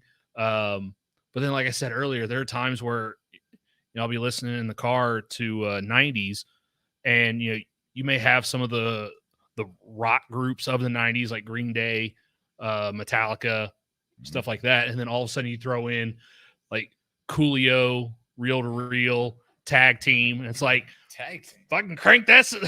Like all of a sudden I'm cranking that up, even though I don't listen to even Sprinkles. Yeah, even though, and I didn't even listen to that music at the time. Although my sister, being 6 years older than me, like she was really big into that. Boys to Men, like that's what she was really into back then. So sprinkle some of that in. You hear like some of our parents or something talk about like where they were when the Beatles broke up or something like that. My sister remembers what was going on when Selena was murdered. Oof. Because she was really big in. But then like also like some of those early and mid 90s like club songs come on the radio, and it's like I actually remember this song, and it's actually kind of fun to listen to. It's nice music. Right? Yeah, there's something almost mathematical about some of that music. Like they just mathematical or magical? Mathematical. No, I heard magical. It was like almost like there was a formula that just. Oh, there was. Yeah. Yeah, there was absolutely mathematical like formula, like how to hit people. Yeah, verse, chorus, bridge, chorus. Like that's 3-minute mark. Like that's what almost every song. Like attractive singer, record sales. But like I said, most of the music that I like is definitely outside of that. Yeah. When I'm in the car listening to music, if a song comes on and I'm not a big fan of that song, I go to the next station. Like the next preset, go to the next preset. Oh, don't like that one, go to the next preset. Until I find something I really like. And if I go through like the first page of presets and I'm like, I don't really like any of this stuff, I'll go back to the first one and just stick to that. Yeah. I will say, sitting on your back patio when you're in charge of the music, you are the worst person to sit and listen to music to. Why? Oh, I'm not going to leave people hanging. I'm going to answer that fucking question. Why am I the worst? All right, no, we're not asking. I'm asking Nate. Everyone else, like not you, Nate. No, I'm asking the person with the The microphone. one in the pink shirt. Why am I the worst person to listen to music to? Because you will sit there and go, hey, have you heard this song? You will hit play. We hear it going through the speaker, verse, chorus, and then all of a sudden you pick another song. Yeah, I'm already done with it. I'm like, wait a minute. Like you played a minute So of the song. You're into it already. No. Oh. Like you play a minute of the song and then you're like on to the next one. Like it's you almost have like ADD when it comes to you being the DJ. 100%. Like yeah. you're constantly I'm into it. like you are constantly changing the song. 5 songs ahead. And I'm sitting there going, I just want to listen to the song. Like you wanted me to listen to the song. Like just let it play. Just let it go. And you know, because who knows? It might get better. Like you're the kind of guy that would turn Stairway to Heaven off after a minute and a half. Oh, because Haven't even hit the guitar solo yet. What the hell's going starts on? with the guitar solo. It's a 7.5, 8 minute song, and you're a minute in going, up, change it. I already know where we're going with this. That's the thing. I already know where the song's going. But like when we were in the car driving down to Louisville, Yeah. like you just turned on the station on your phone or just started playing music, and we just let that go until all of a sudden you're like, hey, what were the top 25 songs when you graduated from high school? That's a fun exercise. That at least we would listen to the whole song. That's the one that I was going to actually talk about in my closing remarks. I segued you into it. Good segue. So if you guys have an iPhone, I'm sure Google does this too, but you can actually say, hey, Siri. Sorry. You can say that. Play the top songs from 2002. Went to Hocking Hills. And it was so much fun because there are songs that come up on the top 25 hits from what you can say 1975, 1986, 2001. And these songs come up and you're like, oh, shit, I forgot about this song. And then you like let it play out. To your point, let it play out. Because you only allowed me one skip. I was drunk. You weren't drunk. You were driving. We hadn't drank yet. I also make that rule when I'm driving. I was talking earlier to the point where we're on the back patio. Oh, okay. Yes. Yeah. No, you're absolutely right. No, that's what I love about, like, you know, when we talk about the soundtracks of your life, you know, when we talk about music, is that there is a lot of fun that you can have with the music that you listened to as you grew up. There's a lot of fun also to share the music that's important to you or has had an impact on your life. That when you get close to a person, romantically, friendship-wise, or whatever it might be, they didn't have the same experience. So sharing your emotions with these songs or sharing that experience or why you like this music with someone that has maybe heard it before, hasn't heard it before, they're like, yeah, it's pretty good. And you're like, but this is why it's good. It's the same thing with movies. Same thing with movies. You're absolutely right. You can tell people about what impact it had on you. Last week, I exposed my wife to Die Hard. She had never seen Die Hard. I'm surprised you married her. She's got other qualities. Love you, Jess. No, that was seriously. She'd never watched it before. She had never watched it before, so we watched Die Hard 1 and 2. She watched it without you, though. I heard. No. Yeah. I think it's fun to see those things. I was actually watching. A movie with a recent friend of mine. We were hanging out in the house and we were watching this movie, and I put on Just Friends because the movie ended. Right, so Just Friends comes on, and if you guys haven't seen this, All for One. Oh yeah, he lip syncs. Ryan Reynolds lip syncs All for One, and I'm like, you know who performed this first? She's like, yeah, Boyz II Men. I was like, all right, that's who they wanted to be. And I went on this whole tangent. Now I'm like, all right, let me put on YouTube. All right, so let me play this song. and it was like All for One, and it was like a YouTube video of All for One playing, like singing this song, and I was like, this is Boys to Men. And then I went to the next song. This is All for One. She's like, same thing. I was like, paused it. I'm like, that's not Boys to Men. For obvious reasons, if you can see them. Like, these are not the same people. Or the same race. Like, these are not the same people. And we had this whole discussion, and it was funny to have that conversation, because you have the music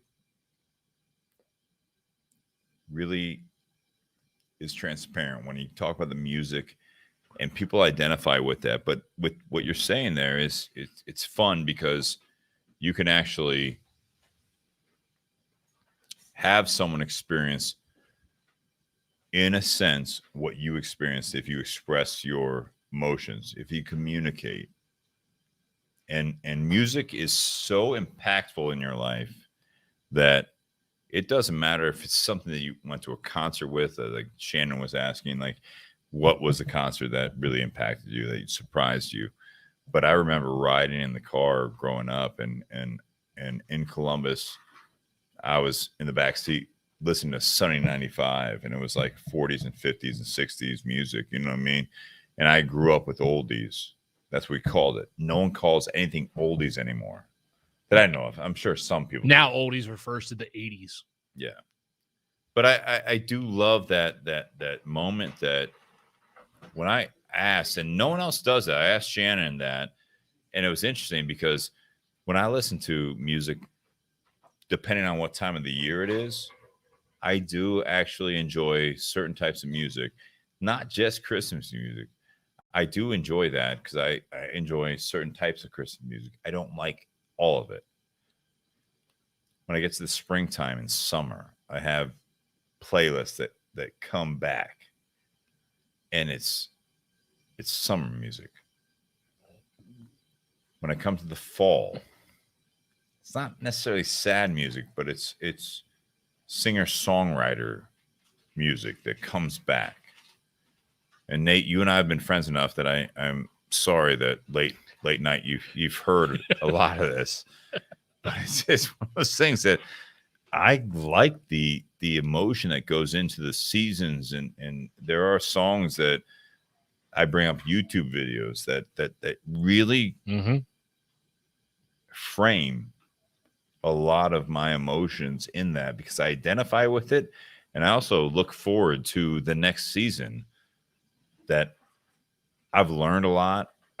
I'm not the same person I was the last time fall came around, spring came around, summer came around, winter came around. But it's something that there is a very base moment that you might have listening to a song, that this is your best self.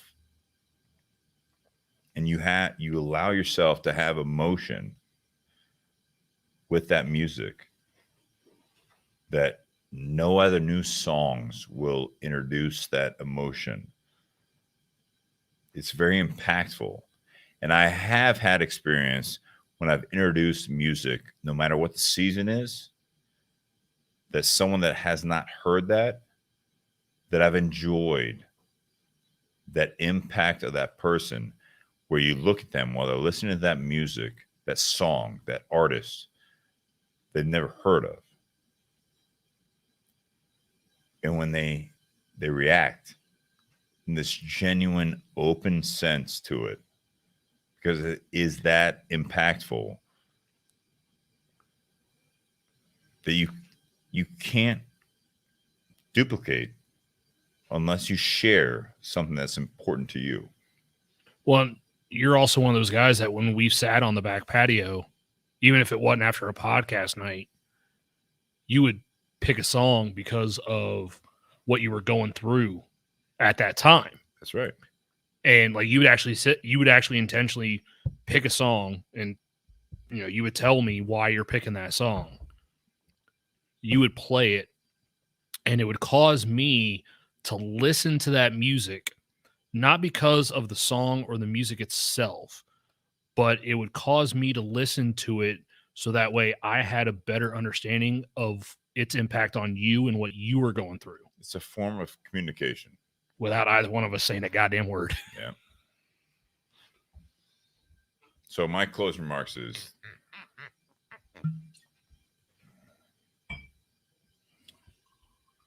you pour a drink, turn on a song that you like, you share it with someone. With that, I'll say cheers to Whiskey Wednesday. Thank you guys for coming here. Thanks for listening. Cheers to my dad. Cheers, Bob Crane. Guys, we'll see you next week.